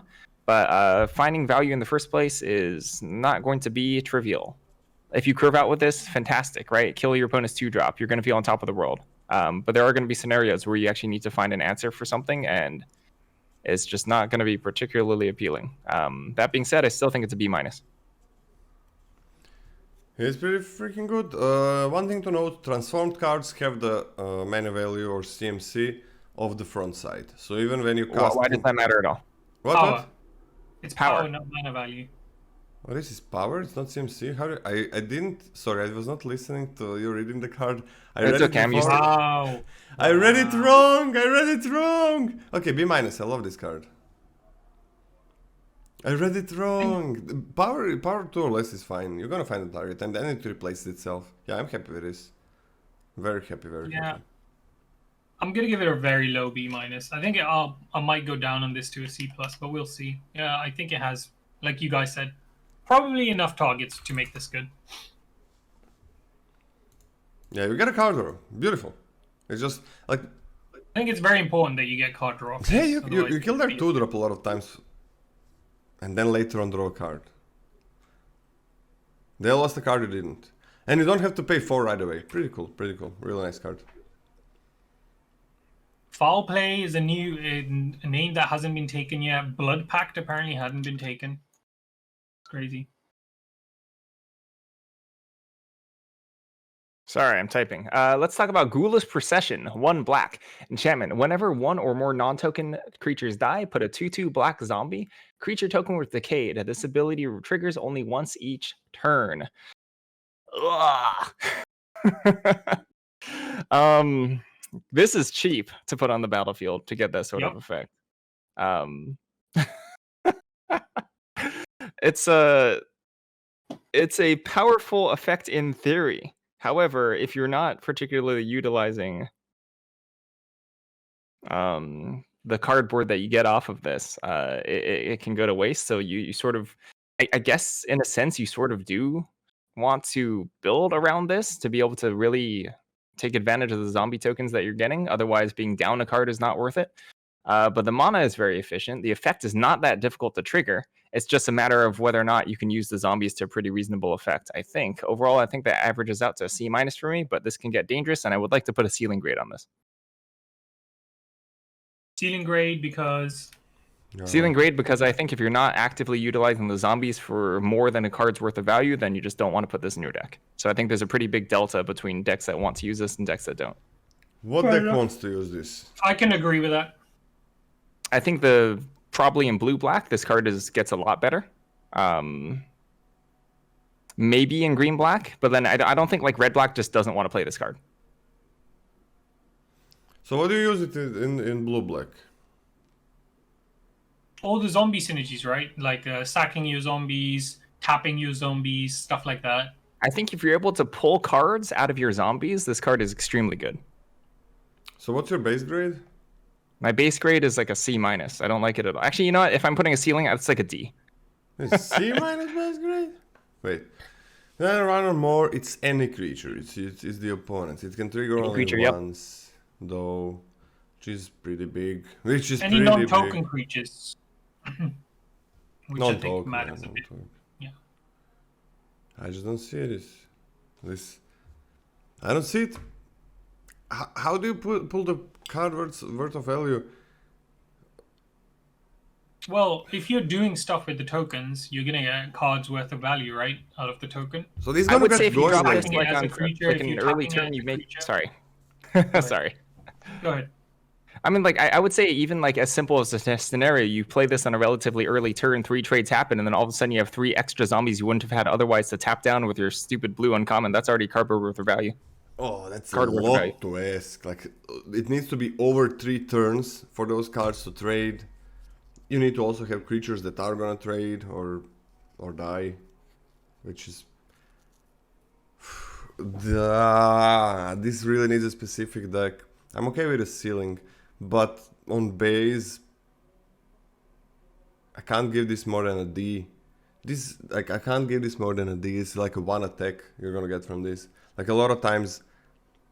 What's the ceiling? C+. C+, yeah. So DC+ is good. Yeah. Yeah. Yeah, Scotty did say he'd go down to a D as well if we give it a ceiling grade. Just don't pick this too early and build around it. Make your deck, have good cards, and then see. It's funny you should say that. And then see. Because I'm giving it a C-. And I think I will pick this up early. And as a matter of fact, I think my regular grade will probably go up to a C+ at some point. I just want to start it off on a C- because I'm unsure if it's going to be as good as it looks. Because it looks pretty good to me. But I will pick this up early and I will build around it. And by build around, I'm putting that in quotes.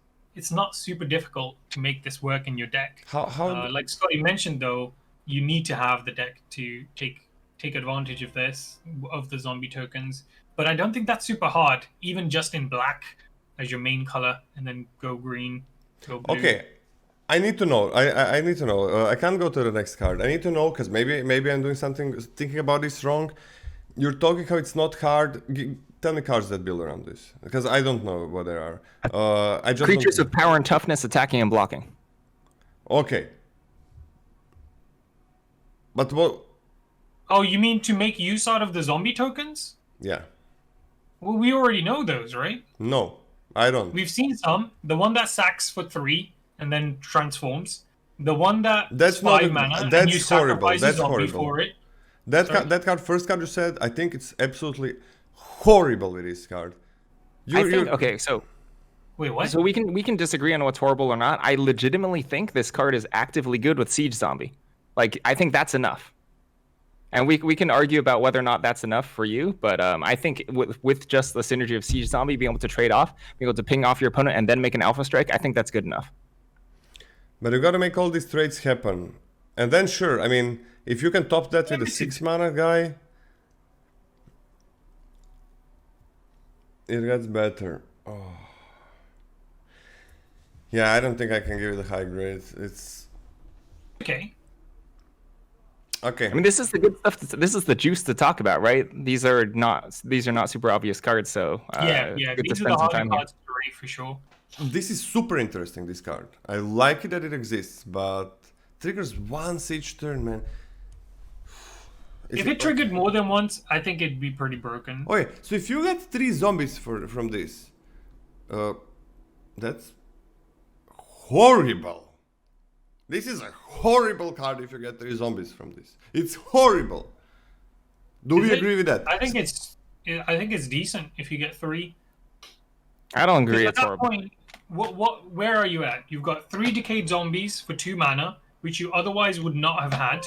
You can use those for whatever you need. To attack and sack them, whatever. To sack them to play a card, whatever. To sack them through something else, to tap them. So those are the 3 things you're going to do with those, right? And going forwards, unless you're already dead, it will continue to create more. 3 isn't the limit. But at 3, you're saying that it's horrible at that point. I disagree. So if this card was just pay 2 mana, create 3 black zombies, would that be horrible for you? No.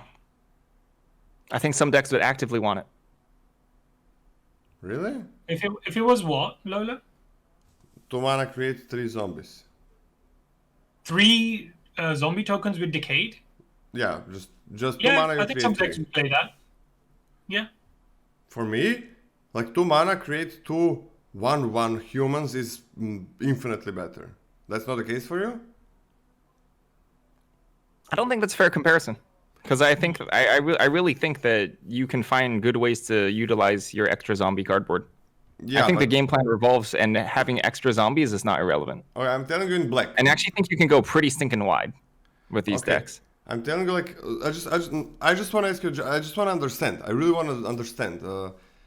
So, why? Okay, but tell me, like, if we're talking hypothetical, I just want to understand. Get closer to it. So, 2 mana, create 3 zombies. If that was the card, 2 mana, create 2 1/1 humans in black, same mana. Would that be better card for you? Worse. The 1/1s. Yep. Why? What can you do with this? It wouldn't be worse for me. It'd be different because that card serves a slightly different purpose because the 1/1s are there for chump blockers or whatever. Wait, is my 2 mana create 2 1/1s sorcery as well? What? Is it sound the alarm? No, sorcery. Everything is sorcery.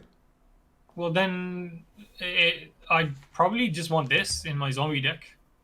The 1 extra body makes a difference. The thing is, like, this in a lot of situations, in late game situations, and sometimes when you're not gonna be having good things, it's just gonna be so bad. Like, the floor of this card, even in a perfect deck for it, is so low. Like, you get a perfect deck for this card, and the floor is abysmal. Because on its own, it does nothing. When it creates 1 token, it's shit. 2 shit. 3 shit.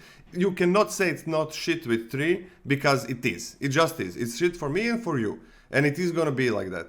Because on 3, you needed to wait to finally get those 3 zombies. That cannot be good. There is no way. And I think you're envisioning like situations where you're getting 5, 10 or something. But those situations... No. You're incorrect. That's not what we were envisioning. There's no way getting, over the next 5 turns, getting 3 zombies is good. I mean... I'm gonna disagree with that premise. First, okay, yeah, I think that... I mean, we've said that we think that is good. So I think that the game plan of play a normal game of Magic, accumulate a relatively large board, go to the mid late game, and alpha strike in blue black specifically is a heavily supported and real archetype, and I think it'll play out exactly as such. But this, and I think this fits in perfectly fine in that. But this requires you to already trade with things, and it's only once every turn. Okay. I mean, this is like, even in the ideal scenario, it's still not a B for us, for neither of us. Like it's not ideal scenario. Okay, yeah, ideal scenario, ideal deck. Like the floor is so low if you play like on its own, it does literally nothing. Like you gotta make work to get zombies. I don't know. Sounds like a D to me. Yeah, it sounds like it wait, not sounds like. Just to make sure, you know it's opponent's creatures as well, right, Lola? Yeah, I know. Okay, just checking. I thought maybe that's where you're stumbling. Just this D minus base for me. I don't think even it's what ceiling do you guys wanna give it? C+. C+. Then it's maybe C+. higher later on, but I'm super open to this card going way up. I'm gonna definitely play it in certain decks, but I gotta be perfect, and because the floor is so fucking low, the floor. Jesus. Like so much. If you play this in your limited game and no other creatures, yeah. Even if with other creatures, it's like so low. Like you need a long time for this to work. Like just play a card or a spell and play the actual creatures. Like if you're gonna do that. Okay, I don't have anything to say about this. I think you're overrating it highly. Okay, fair enough.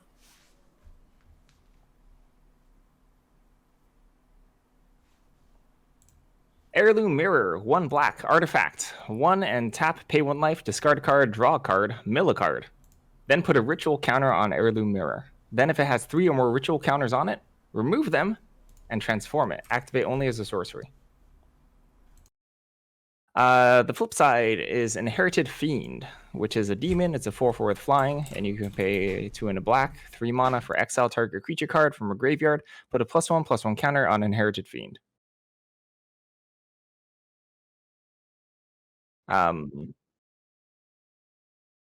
I just finished reading it. Lola really doesn't listen. Okay, I'm sorry. I said nothing about the card so far. No, I'm sorry. I just phased out. He phased out. Nah, and I'm still thinking about the last card. Does this counter stay if it flips back to mirror? God, this is choice. It can't flip back to mirror unless it leaves the board, right, Karya? Sorry, with Jonas. So the way it flips back is if it goes back to your hand, I'm assuming. And if it goes back to your hand, yeah, you can't keep counters from the board in hand. So. So this is not the fastest in the world. We should also note, kind of like that Mystic mana fixer at colorless, it comes into, like, when you flip this, it's tapped, right? So on the first turn you actually get the 4/4. It's a tap 4/4, can't block, just because there's no clause that says to untap it, which is reasonable. That being said, relatively large threat. I don't think this is a huge mana investment either, but it is a reasonable time investment, to the point it's actually a pretty significant downside. We can't just see that this as like, oh, you're just gonna like get a 2 mana 4/4, you know? It's like incredibly far detached from that. That being said, I kind of like it still. I think this does enough reasonable stuff. Discarding, here's the problem. Discarding early is not super easy, right? I'm not like super jazzed necessarily about like shredding, like playing this on 2 and like turboing out a 4/4. I think it's fine if you have like a slightly off curve anyway, but I don't think it's like an ideal thing to do. You know, if I play this on 2, I kind of rather just drop my 3-drop on 3. That being said, I think this still averages out to C+ for me. I think this is pretty good. Oh, C+. So you kind of need like 3 turns at least for this to activate it. You're not really losing cards with this, so that's pretty cool.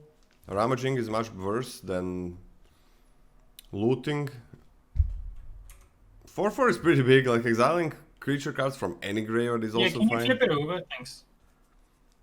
It's pretty big. Like the 4/4 is really big.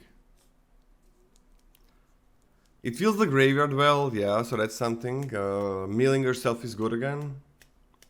Doesn't affect the board for a long time. It does cost 3 life over a lot of turns.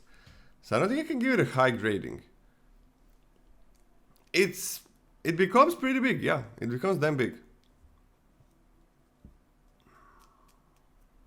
But Yeah? the biggest thing is your opponent will see it a mile off, right? And on the third counter, it's tapped. Yeah. I don't think I'm properly grading the loss of 3 life. I think I'll put this down to a C. I don't think I'm properly factoring that in. Yeah, 3 life is not nothing with not affecting the board. You are not losing the card, but you're not gaining the card. I'm more on a C- for this. It's pretty damn slow. It's super slow. And this becoming tapped is even slower. Like, this is extremely, extremely slow. I agree with C-. Not much else to add. It's just, it is what it is. You see it coming. Sometimes you'll be able to deal with it. Sometimes you won't. If you can't deal with it, your opponent's going to be super happy. They're going to be able to pump it as well.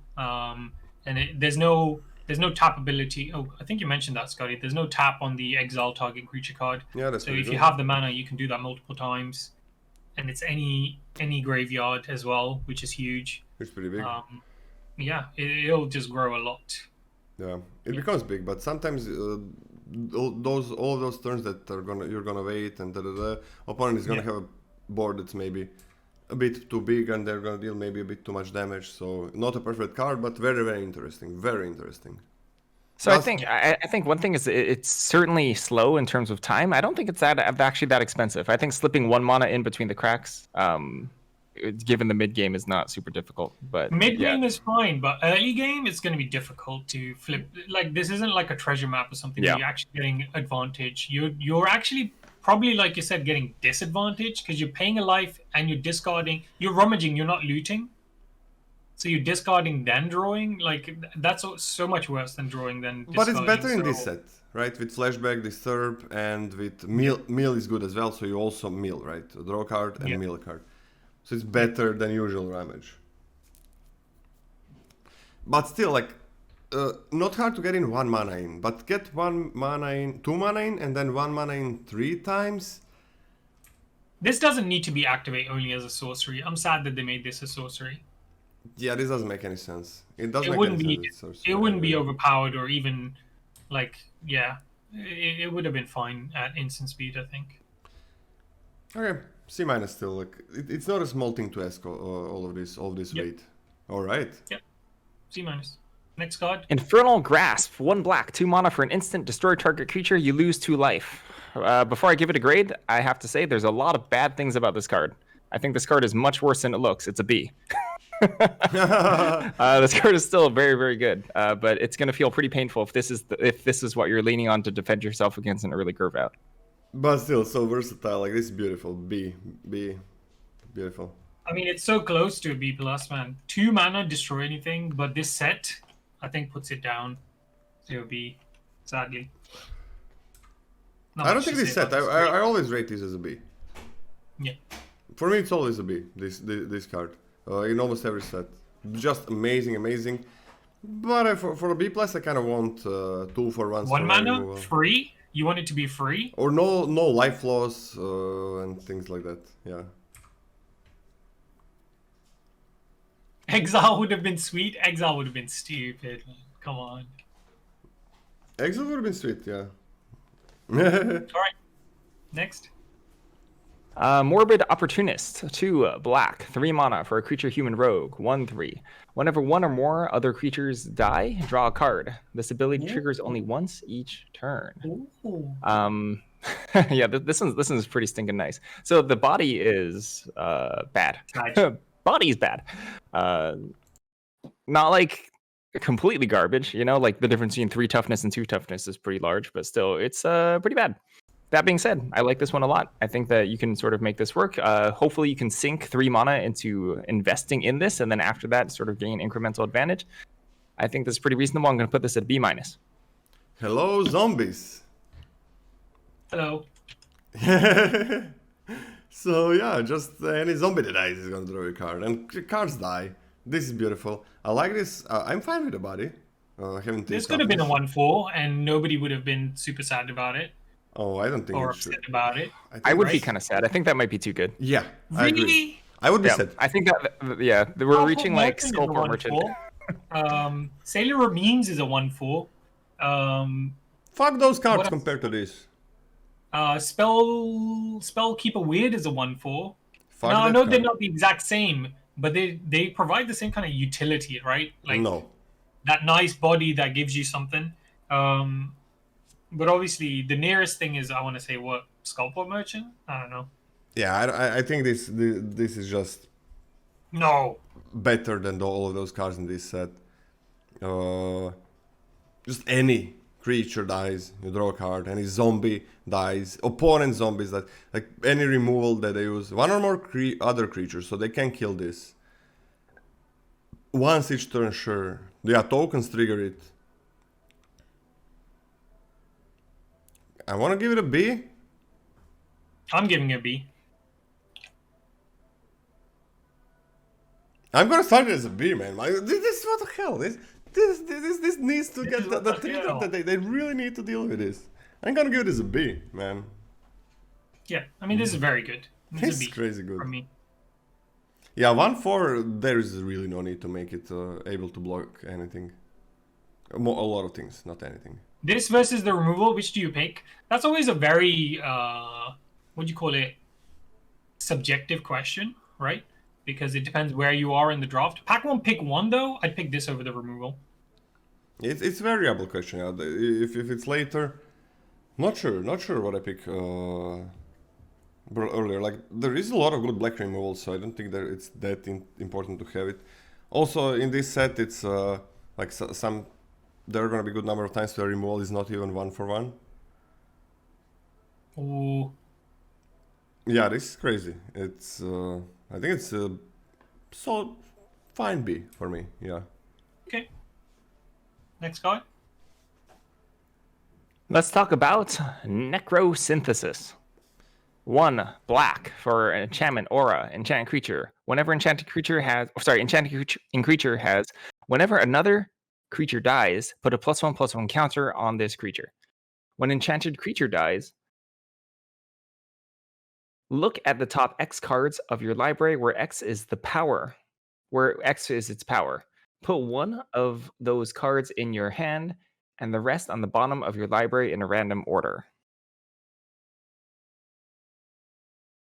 This card is strange. This card has a pretty reasonable upside if you are able to resolve it on something and get things to work for you. That being said, I'm not in love with the whole gameplay dynamic of trying to drop this on something and then waiting around for it and then having some payoff when it dies. It's a very bizarre card to me that I don't really think I'm envisioning fits into a shell I'm particularly happy to play with. Yeah, sure, we can like drop this on something, attack with a bunch of decayed zombies, make a large creature.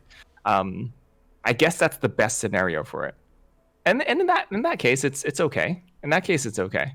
But I think if you're not doing that, it's kind of strange. I think you do. Actually, you know what? I think you do just want to cash in your decayed zombies with this. And in that case, it's not that bad. I think I still have this at a D+. Yeah, it's like it is an enchantment aura.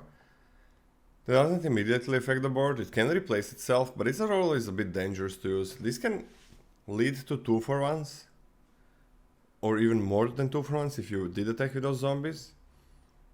And those 2/1s can happen later on in the game, like after a few turns. Like with it is a very high risk, like with enchantment-based removal, for example.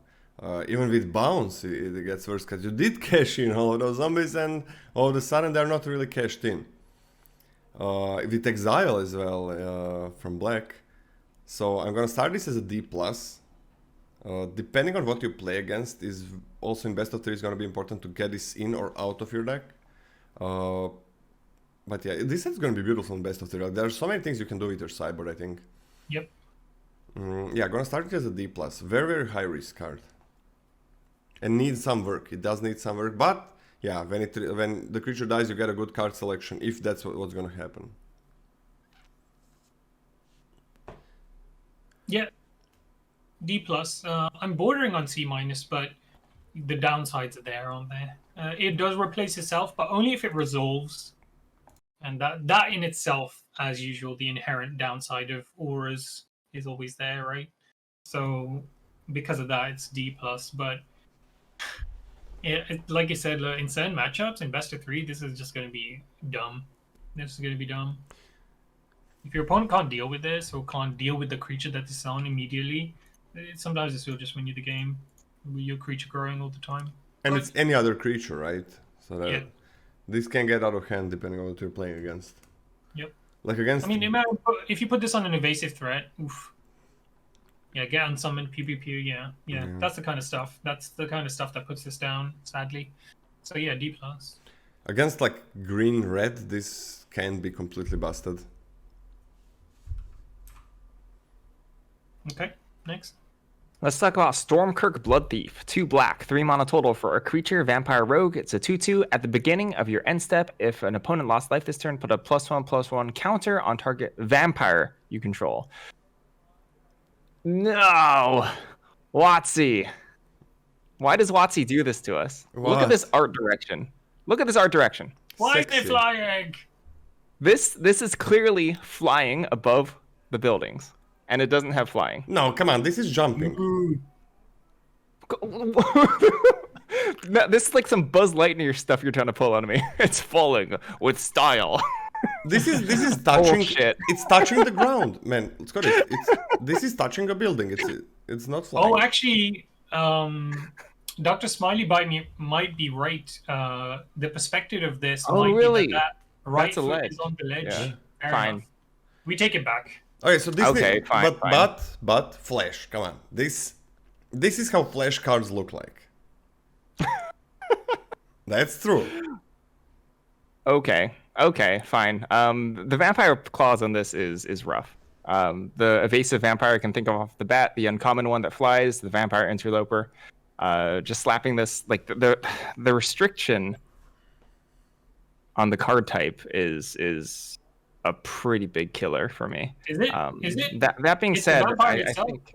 I mean, it can target itself, sure, but like I'm not super jazzed about like casting this main phase 2, making it like a 3/3 conditionally. That being said, I think it's okay. I think this is probably like a C for me. I'm on a C plus for this just because in those fast archetypes it's gonna be amazing. Like playing a 2/1 and then this, and then just hitting with a 2/1 a lot. I'm on a C plus because this is a great role player. In some decks this is not gonna be as good. Like 2/2 is horrible. If this is a 2/2, it's pretty horrible. I mean, like a common play pattern is probably just going to be Vampire Interloper on 2, drop this on your turn 3, add a counter to Vampire Interloper, keep bashing, right? Yeah, and that's pretty damn good. It's pretty good. So yeah, C plus, but it definitely goes sometimes up and way down in other archetypes. Do you want to give it a ceiling? I don't Nope. think there's any. It's just better in your aggressive archetypes. C plus for me as well. I believe this is going to be very good in aggro. Very, very good. I could give it a C. Like if it's in your deck, most of the time when you play this, it's a 3/3 for 3. That's fine, and then it has the additional effects, right? Or additional advantages going forward. Payoffs. What is it? Incremental advantage. +1/+1 every time. Wait, hunger for more? Don't go in. Just don't. Just Oh, they're just move on. They're just fucking with me. No, I don't evaluate it. It's horrible. It's horrible. Okay, sorry. I'm gonna go down on a C for this. Okay. Cause yeah, See, there are you had to mention hungry for more, and now he's just downgrading his card because he's so angry about hungry for more. no, it's just like some archetypes don't really care about this, but a lot of times this goes up higher than a C, sometimes lower. But yeah, I think it's a C average. I think average is C plus, if anything, because remember, at the very least, it will boost itself. The fact that you can put it anywhere is huge. So, yeah. All right, next card. I think you'll go back up on this, Nola. We'll see. Interesting. A Vengeful Strangler. 1 black, 2 mana for a creature human rogue. It's a 2/1. Vengeful Strangler can't block. When Vengeful Strangler dies, return it to the battlefield, transform under your control, attached to a target creature or planeswalker an opponent controls.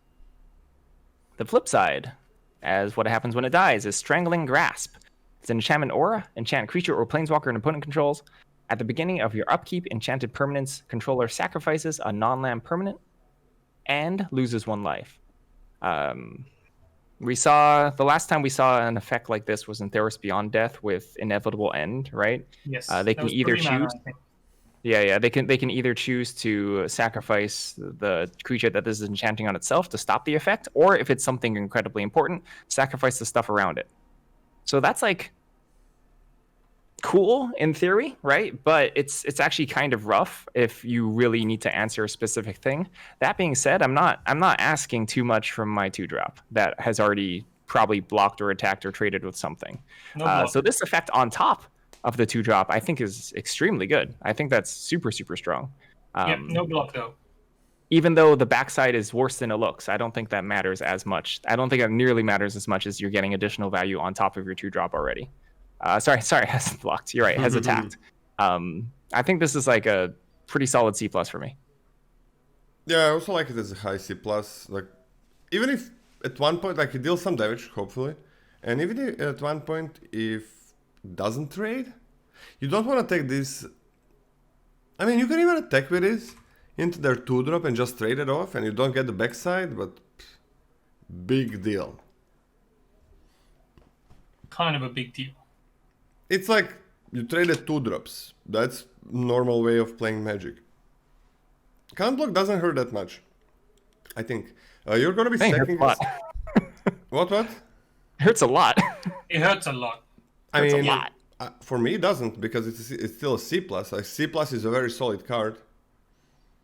It's like, for me, yeah, it will be much better card if you can block with it. But C+ is pretty damn good. It's like, it's same like, I don't know, removal doesn't remove 2 things, so it hurts it a lot by removing only 1, so it's not like 2 grades higher. Sometimes you're gonna be able to sack this, and unless opponent has an all 0 power creature, you can just keep hitting with this and then put it on something big. And yeah, sure, if they are gonna sack something other thing few times, it's gotta be non-land.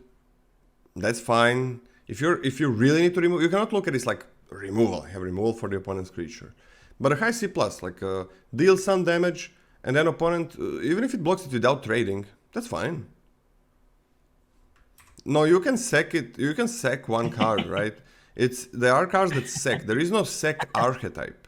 There's no sack archetype. Sorry, that's what I meant to put. What do you want to say? Nothing. So yeah, there is no sack archetype, but there are a lot of cards that sack. I think that should be a quote. There's no sack archetype. Yeah, that sack once. I feel like you say that every other set. Or every set? There's no sack archetype. I don't think I do, because there are a lot of things that would like. You say it a lot, Lola. You don't notice, but you do. No, You say it randomly, I bet, to Eva as well. There's no sack archetype. Okay. And she's like, what?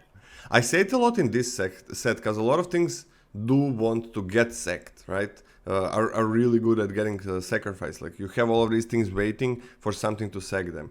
But yeah, still, solid C+, pretty good card. Yep, agree. C+, not much else to add.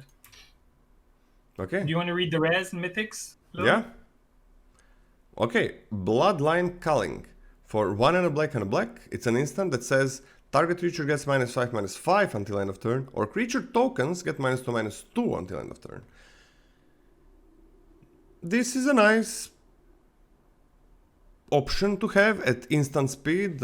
Why not? I mean, you're not. If the opponent is going for somehow made like tons of 1/1s, 1/1 humans usually, or this is not really a board. This is not a board wipe. This is not a 3.5 board wipe. This is just not a board wipe. You shouldn't look at it that way. It's nice that it has that option. 99% of the time, this is going to be -5/-5, which is pretty good. Which is close to murder. I don't know if it's a B or a B minus. I think I'm putting it on a... It is instant speed. I think I'm putting it on a high B minus. Because a lot of times it is various tokens between humans and zombies. That's what it kills. Humans and zombies. Yep. A lot of times the 1-for-1 removal is not gonna be really 1-for-1, so I'm just on a high B minus for this. Beautiful card. Card tip, -5/-5 is only 1 creatures, and tokens is -2/-2. Yeah. All. Right? Yeah.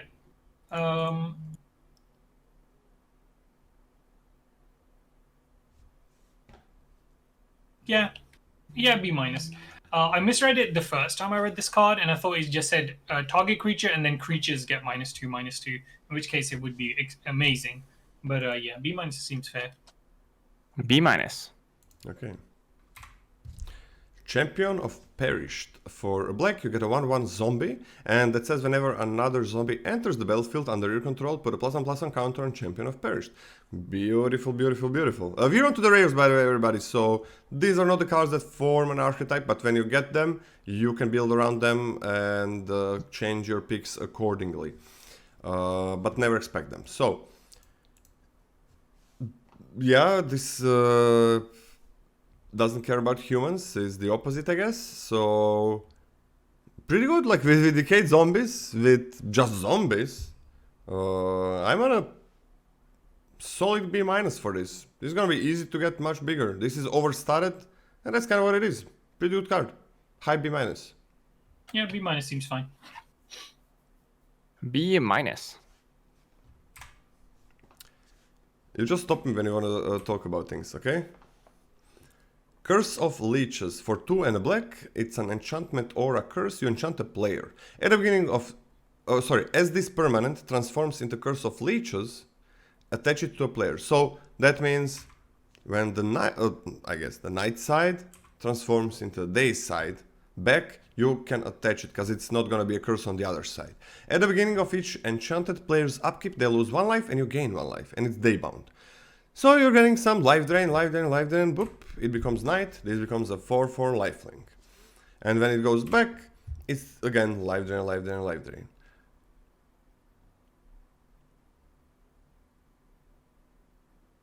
It's fine. Okay, and this backside? What? Are you gonna... Did you read the backside? Yeah. Oh, I feel like you didn't. Yeah, 4/4 lifelink. There was not Okay. much text on it. Fair enough. Yeah, there isn't. What did you give it? It's a fine card. The backside is alright. The life drain is fine for 3 mana.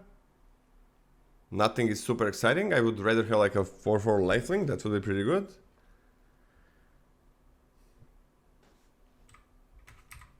Without that, first darkness falls, then it burrows in. I don't know. Definitely not in a B range.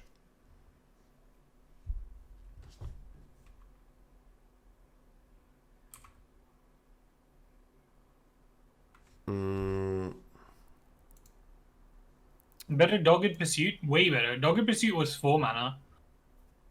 Yeah, and it couldn't become a 4/4 lifelink. Yeah. Lifelink is pretty good. It has to become night. I'm on a C+ for this. It's a fine card. Nothing that special. Yeah, C+ is very, very good for this card. B minus for me. I actually think this is super powerful. Like, I understand you're not going to be able to get night and necessarily attack, even on like turns 4 or 5. But I think this effect is persistent and annoying enough, and the 4/4 body is relevant late enough in the game where I'm usually always happy with this. Fair enough. Okay, so somebody said... who said it? Do you even... Blood John said, do you even want to trigger the life loss on opponent's turn with vamps? It's life loss of an opponent, so they need to deal damage to you. You need to lose life. So making the opponent lose life is never bad for you. There is no card that makes it bad. Wait, what? So you're not trigger... No, yeah. I thought the question was more like, are there vampire payoffs for making your opponent lose life on their turn? No. That's not how Has they an work. Iggy feel? No, Iggy's better. This isn't the same. Iggy was better in its set than this.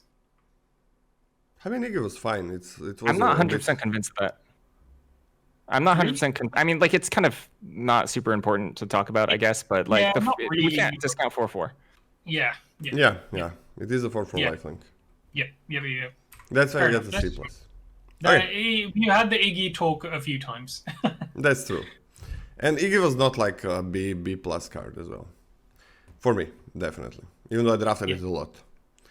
Gisa, Glorious Resurrector. For 2 and a black, that's 4 in total. It's a 4/4 legendary human. If a creature an opponent controls would die, exile it instead. Not bad. At the beginning of your upkeep, put all creature cards exiled with Gisa, Glorious Resurrector onto the battlefield under your control. They gain Decayed. Yes. Yeah. Oh, he's Kuman. Whoa. This is a 4/4/4/4. That's already good. Already good. Not a Mythic. Mamma mia, man. You don't have to...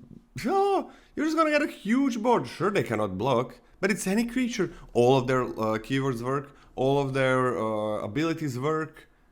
And then at one point you just attack with everything and win. This is crazy. I am going to give this a A-. A-? Yeah, that seems fair. It is a bomb, but maybe not A quite, because if they remove it immediately, then you get nothing. So, sure. They do have to remove it immediately, though. You do have to get rid of this immediately. Maybe it is an A. But it's close. Yeah, A-. A- is good for me. Card's absurd. Absurd. This is definitely a bomb. The best thing about this card is that she's having a whale of a time. She's just like laughing her head off. Beautiful art. She's got a shower. Not sexy enough though, according to Twitter person. So. Okay, we got a Graveyard Trespass. Did you want to say something more? Nope. Okay. Just meme comments. Graveyard Trespasser. For 2 and a black, it's a 3/3 with ward, discard a card. Beautiful ward to have. Whenever Graveyard Trespasser enters the battlefield or attacks, exile up to 1 target card from a graveyard. If a creature card was exiled this way, each opponent loses 1 life and you gain 1 life from any graveyard. It has Daybound, and during the night it becomes a 4/4 with the same effect, with the same word, but the effect can exile 1 extra card so you can drain for more. Yeah.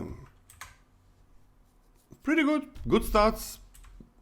Gets better stats. Great ward. This is just a great ward. Like, they cannot interact with it unless they're losing a card. It's a fine effect. Yeah, this is super ward.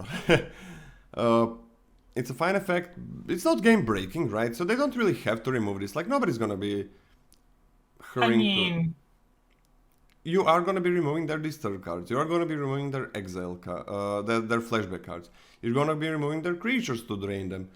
But the only time you can safely do it is when you play it. Because 3/3 and a 4/4 can just be blocked, right? I'm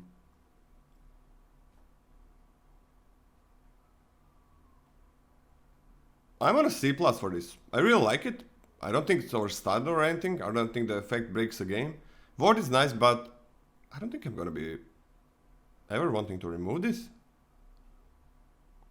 So yeah, I'm on a very solid C+, but this is not overstated in my opinion, and not doesn't have an effect that that does enough to warrant the B grade. I'm gonna give this a B-. I think it's overstated. The backside is a 3-mana 4/4 in it, and it's hard to remove. It's super annoying effect because, well, I think every color has some graveyard synergies, and you just gaining life and your opponent losing life, even if you just remove flashback, not trigger the life gain / loss. That's 2-point life swing, maybe 4-point life swing. That's huge. It's a B-. Yes, playing a Daybound creature starts the day and night cycle. But I mean, Mobieus, then the 4/4 menace is even more overstated, right? That we gave like a lower grade, like a C-. The 4/4 menace The common. On his front, the common on his front side does not have ward and is a 2/3. This is a ward on the front side with a 3/3 body that already has the extra effect. Yeah, I think you're focusing too much on the front side. But either way, it's a 3/3 for 3 with ward, discard, and card and the effect. Whereas that's a 3 mana 2/3 with menace, and if you flip it, it's a 4/4 with menace. That's why this is better. But you know, It's true. Like 3/3 is much better than 2/3. yeah, like a lot better. But 3/3 is not overstarted, and 4/4 Nightbound is not overstarted. I don't know. I mean, I think this card warrants a B- grade with everything added, all the text and the stats. All right, Team Lola. The fact that the ability doesn't really help it attack or block, not in love with it, but it's still solid. Fair enough. Yep, super solid card. Well, Jadar. Do you want to say something else, Scotty? Nope. Jadar, Ghoul Color of Nephalia for 1 and a black. It's a 1/1 human, legendary. At the beginning of your end step, if you control no creatures with Decade, create a 2/2 black zombie creature token with Decade. excuse me. Yeah. 1/1 for 2 that creates a zombie. That zombie can continue attacking. This is not gonna help you go wide with zombies, right? Not at all. This is guess for a lot of things that black wants. For what is this a guess? Maybe I'm missing something. There's no. Wait, how do you do the quote? I mean, a 2/2 that can attack every turn, they gotta block it. There's Blade Brand in the set and so on.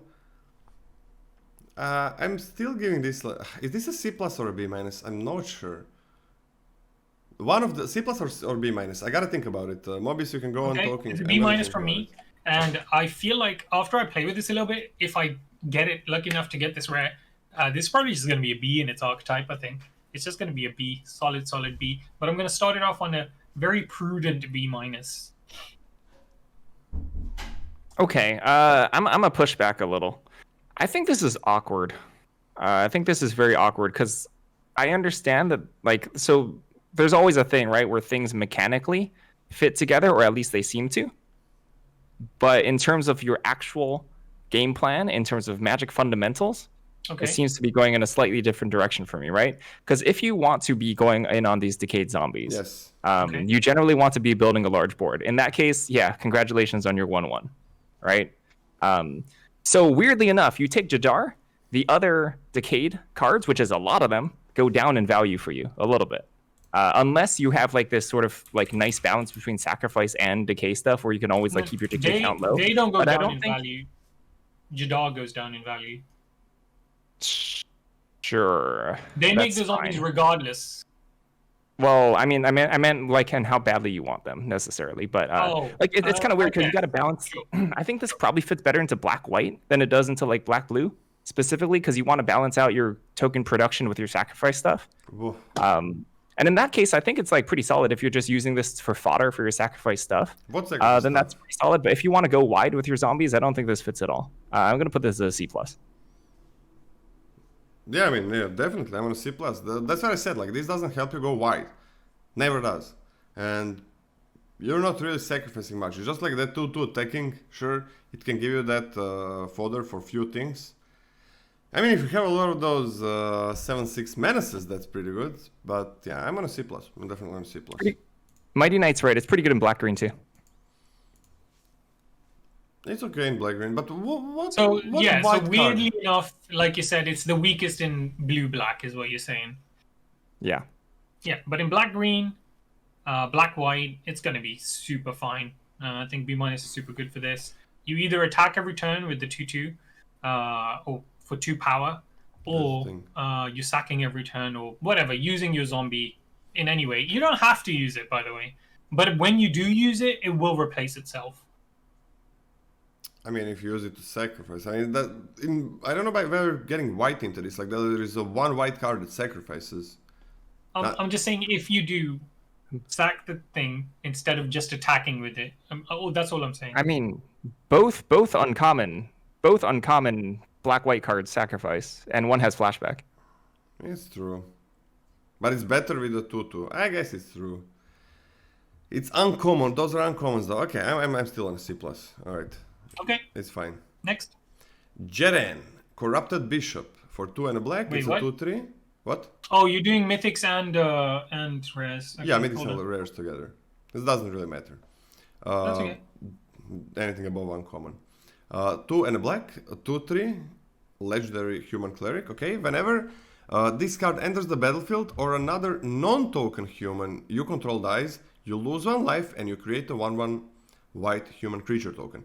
For 2 colorless mana, target human you control gains lifelink until the end of turn, and at the beginning of your end step, if you have exactly 13 life, you may pay 4 and double black. If you do, transform Jaren into Ormendal, the Corruptor. So, this is gonna be a flying trample 6/6 lifelinker that can sacrifice any creature, any other creature, to draw a card. Which is like okay, this card is sick, complete bomb. Okay, let's get back.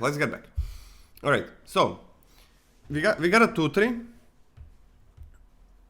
and we got a 1/1 for 3 mana. Yes. And we lose 1 life. So, okay. Just when you play it, that's completely fine. Can trigger any times as you want. You are going to be losing the life with creatures dying. Only non-token creatures, right? This human is not going to replace itself. Any human gains lifelink. That's pretty good. There's a good number of humans. Sometimes you just have mana lying around. It's going to make it easier for you to get to 13 life, right? It's an absolute bomb on the other side. It's like, holy shit, flying trample lifelink, good luck. And it can sack those tokens or whatever at any point and you draw a card. I mean, just the front side is pretty good. Exactly 13, yeah. But with this life, target human gains life gain, with creatures dying,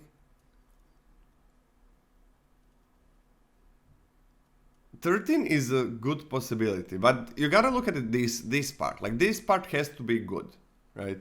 This part of the card. And just replacing every creature that dies for losing a life and getting a 1/1 and giving lifelink to your humans, I think it warrants at least a B+. And I'm very close to giving this a bomb grade. But this just on its own is really, really good. So, okay, not any creature. The humans have to die and have to be non-token. I'm giving this like a B+. And I mean, if you turn it around, you got a bomb. But yeah, B+, all in all combined. Right? Just everything that this card does on its own. And then combined with possibility of flipping. Yep. Yeah, 3/4 stats B+. for 3. That's pretty good. Yep. Yeah, B+. But I mean, obviously the flip side is a bomb. But getting to 13 is not the biggest problem. The biggest problem is paying 6 immediately when you get to 13. Because what I envision is you'll get to 13, you'll engineer the scenario where you'll put lifelink on something and get to exactly 13 or whatever. Yeah. And then what will happen is you won't have the mana to pay for 6, and you'll have to spend your entire next turn making sure your opponent does not get a single point of damage through or anything, to make sure the turn after you can flip this into a 6/6. So yeah, it'll happen, but it's a lot harder than it looks, and it looks pretty hard already. Yeah, the 6 mana is so yeah, B+, super good card. If you flip it, you're winning. B+. Yeah, this doesn't proc on non-tokens. Okay, beautiful card. I mean, you don't have to, people say, forces into humans. No. I mean, you just play this in any black deck, just as a 2/3 that makes a 1/1. Why not? That's good enough. That can be lifelink. Lord of Forsaken for 4 and double black, 6 in total. You get a 6/6 flying trample, and for a black mana, sacrifice another creature. Target player mills 3 cards. Pay 1 life, add colorless. Spend this mana only to cast spells from your graveyard. Okay, just 6 mana, 6/6 trample is amazing. 6 mana, 6/6 flying trample is amazing. amazing. Okay, it doesn't provide you with like instant value or anything. Ramping to cast some flashback cards is nice, but you're already on 6. But it's nice to have that, really nice to have that option. You can mill yourself when maybe some of your creatures are not trading well or just chomping or whatever. Or you have zombies lying around. But this card, in a set with self-mill, if you have zombies and things lying around, maybe humans, so on, or just a lot of creatures, whatever, this card is gonna win the game by milling opponent. That's another very possible win con. That's a real possibility. Yeah. Yes. Yep. That's a real possibility. And a lot of opponents are gonna have self-mill cards. But if they die, then it doesn't matter. And nobody's gonna be worried about self-mill. Because there are really no mill cards. There is one card that can mill opponent, but that's like one card, who cares?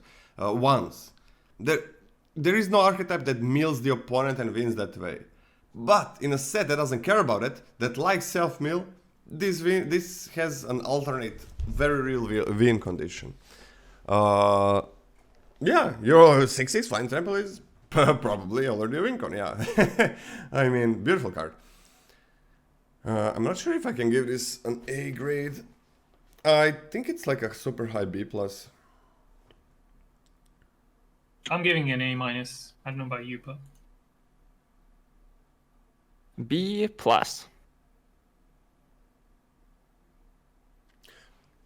Okay. Yeah. You give it a bomb rating because it's inevitable. Huge, right? What makes me sad about this card is that they haven't given it a horror alt art, which is a little bit sad because that would be amazing, I think, for this. But yeah, there's not much else to say about the power level of this card. This either will kill your opponent with damage in the air, or you'll just mill him to death, or it'll just give you extra utility in casting your flashback and disturb cards easier. I mean, there's a lot on this. Yeah, it's a real thing. It's definitely a real thing. I think 6 mana 6/6 Flying Trample I would have given a B+.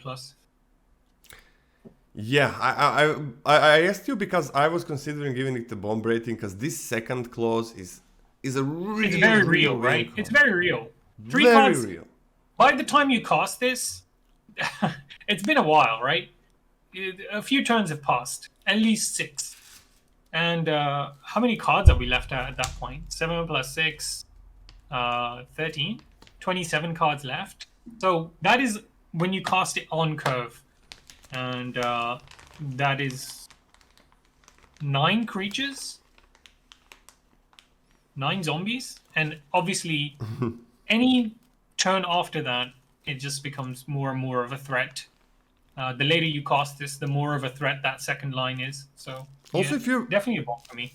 If you mill yourself a bit, then goes later, you're in black, you get this back from the graveyard to the battlefield and just use the effect and win a lot of times. Like, okay, the card that you guys like a lot more, the one that makes the zombies.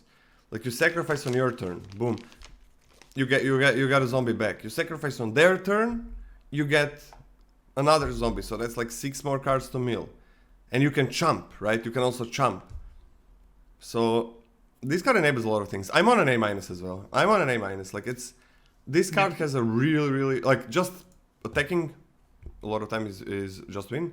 Yeah, most of the time, let's be honest, you're just gonna attack them, they're gonna die, right?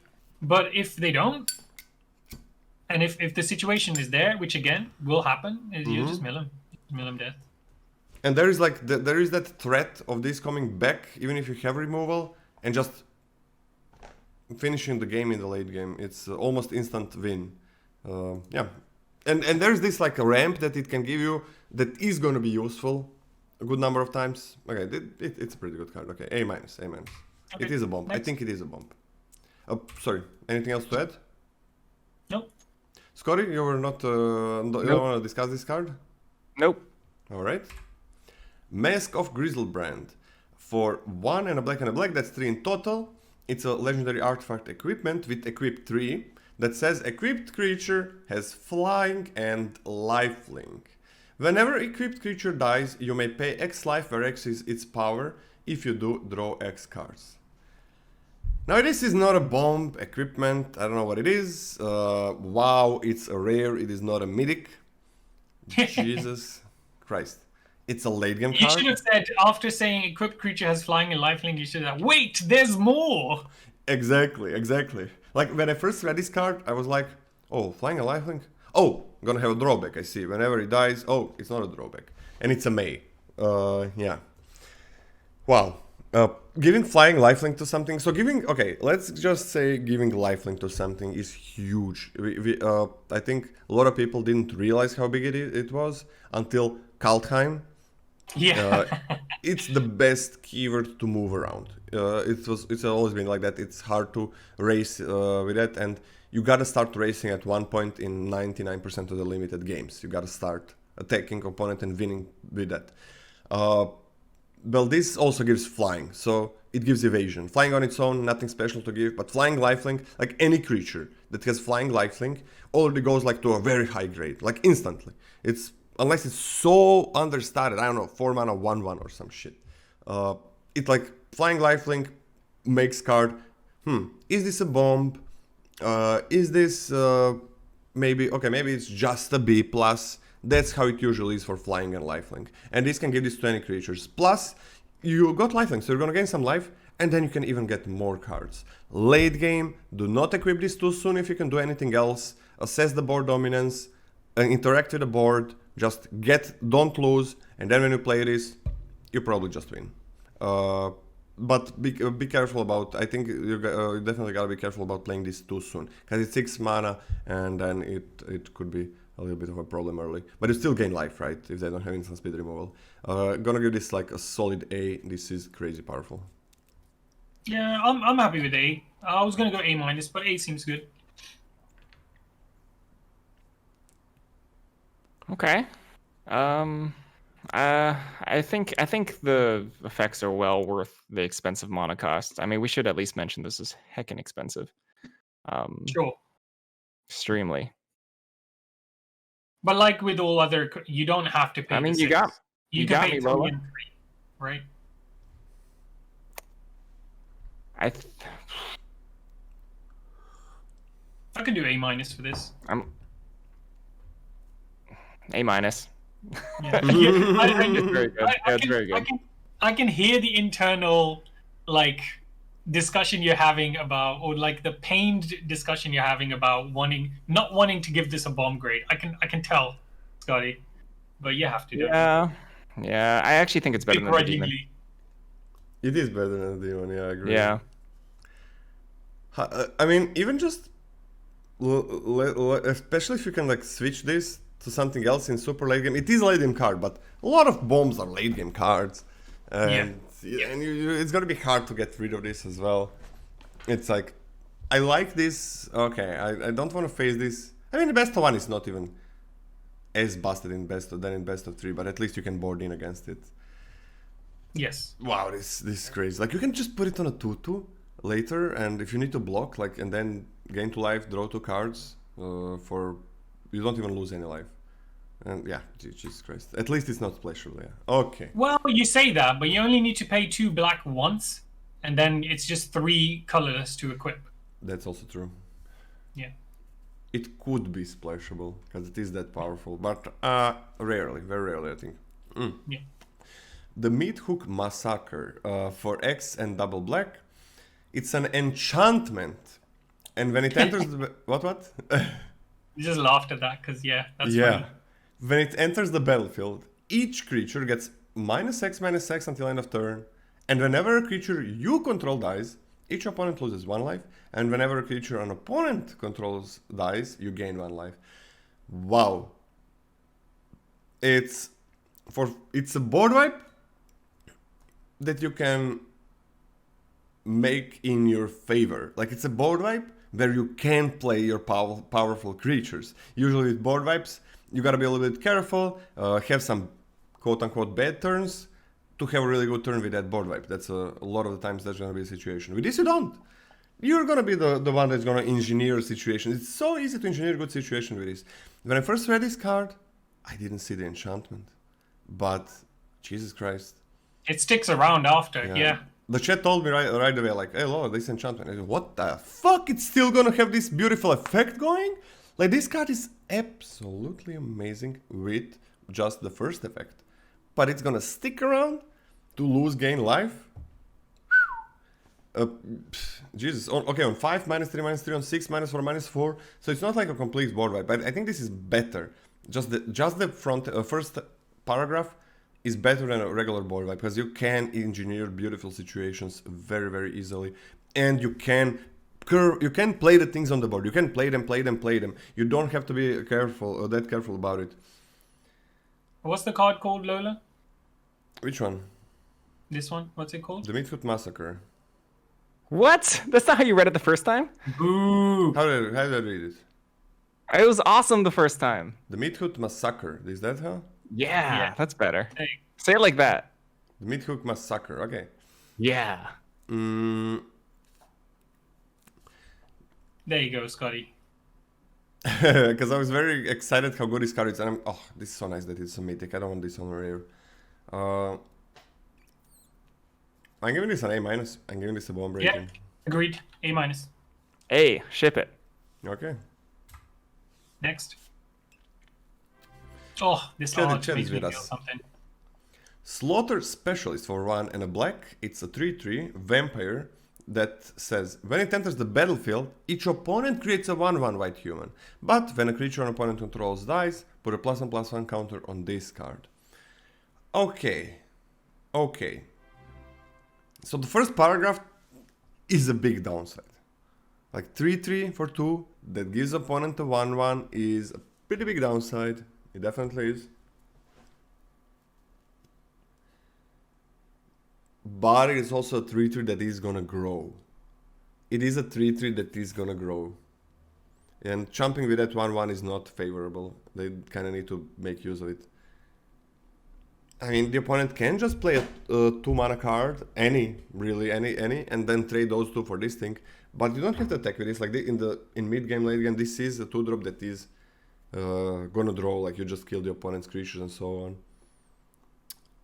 I'm not as high as chat, like a BB+, because giving them a 1/1 is pretty huge. But I am on a B-. I think this is a very, Hold on, very guys. good I'll be right back. What? You're gonna be right back? I'll be right back. I just need Okay. to pop off. I'm on a B- for this one. B- is fine.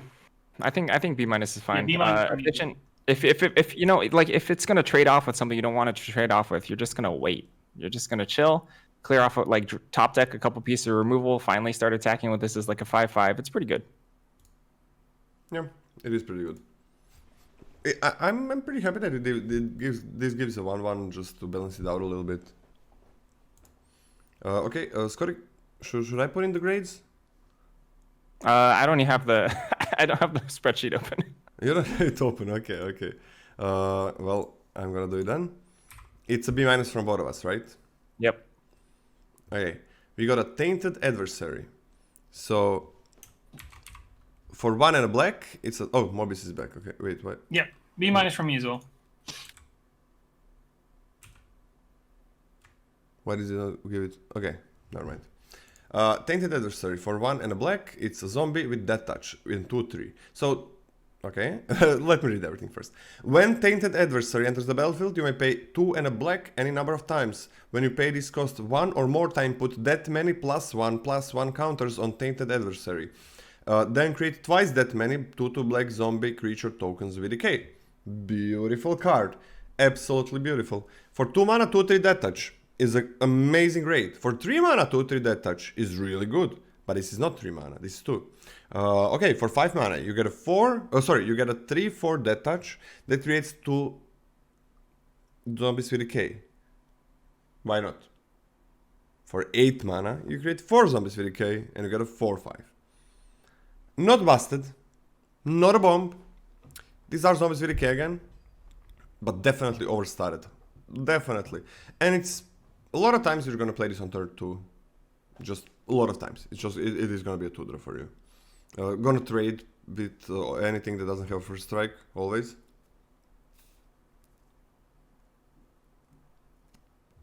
But definitely not a busted card. Chat is on bomb level. I'm not. I'm on a B for this.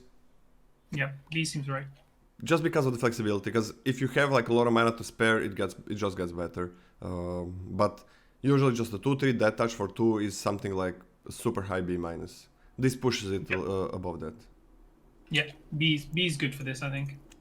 All right, I'm a B plus. I think in general, like as we came up with the comment too, I think creating the 2 zombies at 5 is actually better. Is actually just quite strong. So I actually think scaling up this effect is extremely good. Yeah. B I plus. might go up with this. We'll see, right? But I'm probably not gonna wait for this. Like if I have. It's interesting that the additional cost for this is 3 mana, not 2, compared to the other ones we've seen so far. That's fine. I mean, it does make it worse. Yeah, but it definitely. But not by much. I mean, it does make it worse by a lot. Like, but It's harder still, to get like triple or whatever. But it's still an amazing card. Yeah. And yeah, if I don't have anything to play on a 2 for 2 mana, I'm definitely playing this. Yep, solid B. Okay. Oh, we already did this one. All right, we're on to the. What do you guys think about black? Like commons and uncommons. What do you think about those? We're done with it. There's some really strong ones and some kind of mediocre ones, right? Like there's some really, really strong ones. But Scotty? I'm a little concerned about it. So I don't think this is going to be the case, but if Decayed, if like the Decayed zombies end up actually being high value, there's a couple cards in here that literally no one else wants because they're terrible in every other archetype, and we might end up in a in a scenario where it might be too strong. But I don't think it's going to be the case this time. Yep, I think people will pick up on it, right? Like, if you're the only Decayed drafter on the table, you are gonna have a ball. Like, it's gonna be Christmas for you. There are, I think, like black has amazing removal. Okay, usually the case, but in this set, it's just so good. And on common, right? On common, the removal is so nice. I'm feeling very, very positive about black being like one of the best. Just the colors. removal's absurd. First of all, at common. Yeah, it's pretty enough beautiful. to go into black, I think. And then, like, even if you're contesting black on the pod, just getting the removal or because here's the thing, and a few of the colors are like this, I feel, where you go, even if you're in the same color as somebody else, you might be in a different archetype.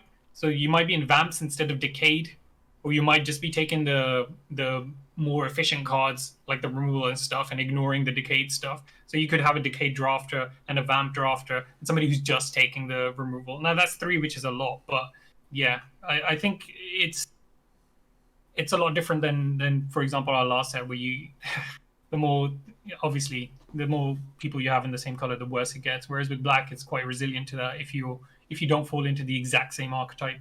For werewolf, yeah, there's still some werewolves in there as well. Yeah, for sure. Like black is versatile. Some of the cards are way good, way too good even compared to others. But then even the mediocre ones have a home. So yeah, definitely. Like a lot of fine playables. But yeah, some of them stand out so much higher than the rest. But it's uncommon. Like a lot of those are common. So if there are like 5 commons that are really, really good, that makes the color really, really good. Like it's good in almost every scenario. Yeah. Okay. For example, for the 4 and 5 drop slot, you're not going to be competing with the werewolf and the vamp player. You're going to be taking the zombie, and the werewolf one is going to be taking the werewolf, and the vampires one's going to be taking the vamp, right? Usually, unless you like don't have a choice or whatever. But like, I don't know. It's I really like that about black so far. So I think a lot of times you're taking the werewolves even if you're not in a werewolf. Like I don't think werewolf needs werewolf synergy. I think it's just if it's a good card. You don't need to. But what I'm saying is, if you're in the archetype of like Decayed, you're taking the zombie. Yeah, sure. But yeah, I think for the werewolves, like any deck is gonna play them. A lot of them seem like really, really nice.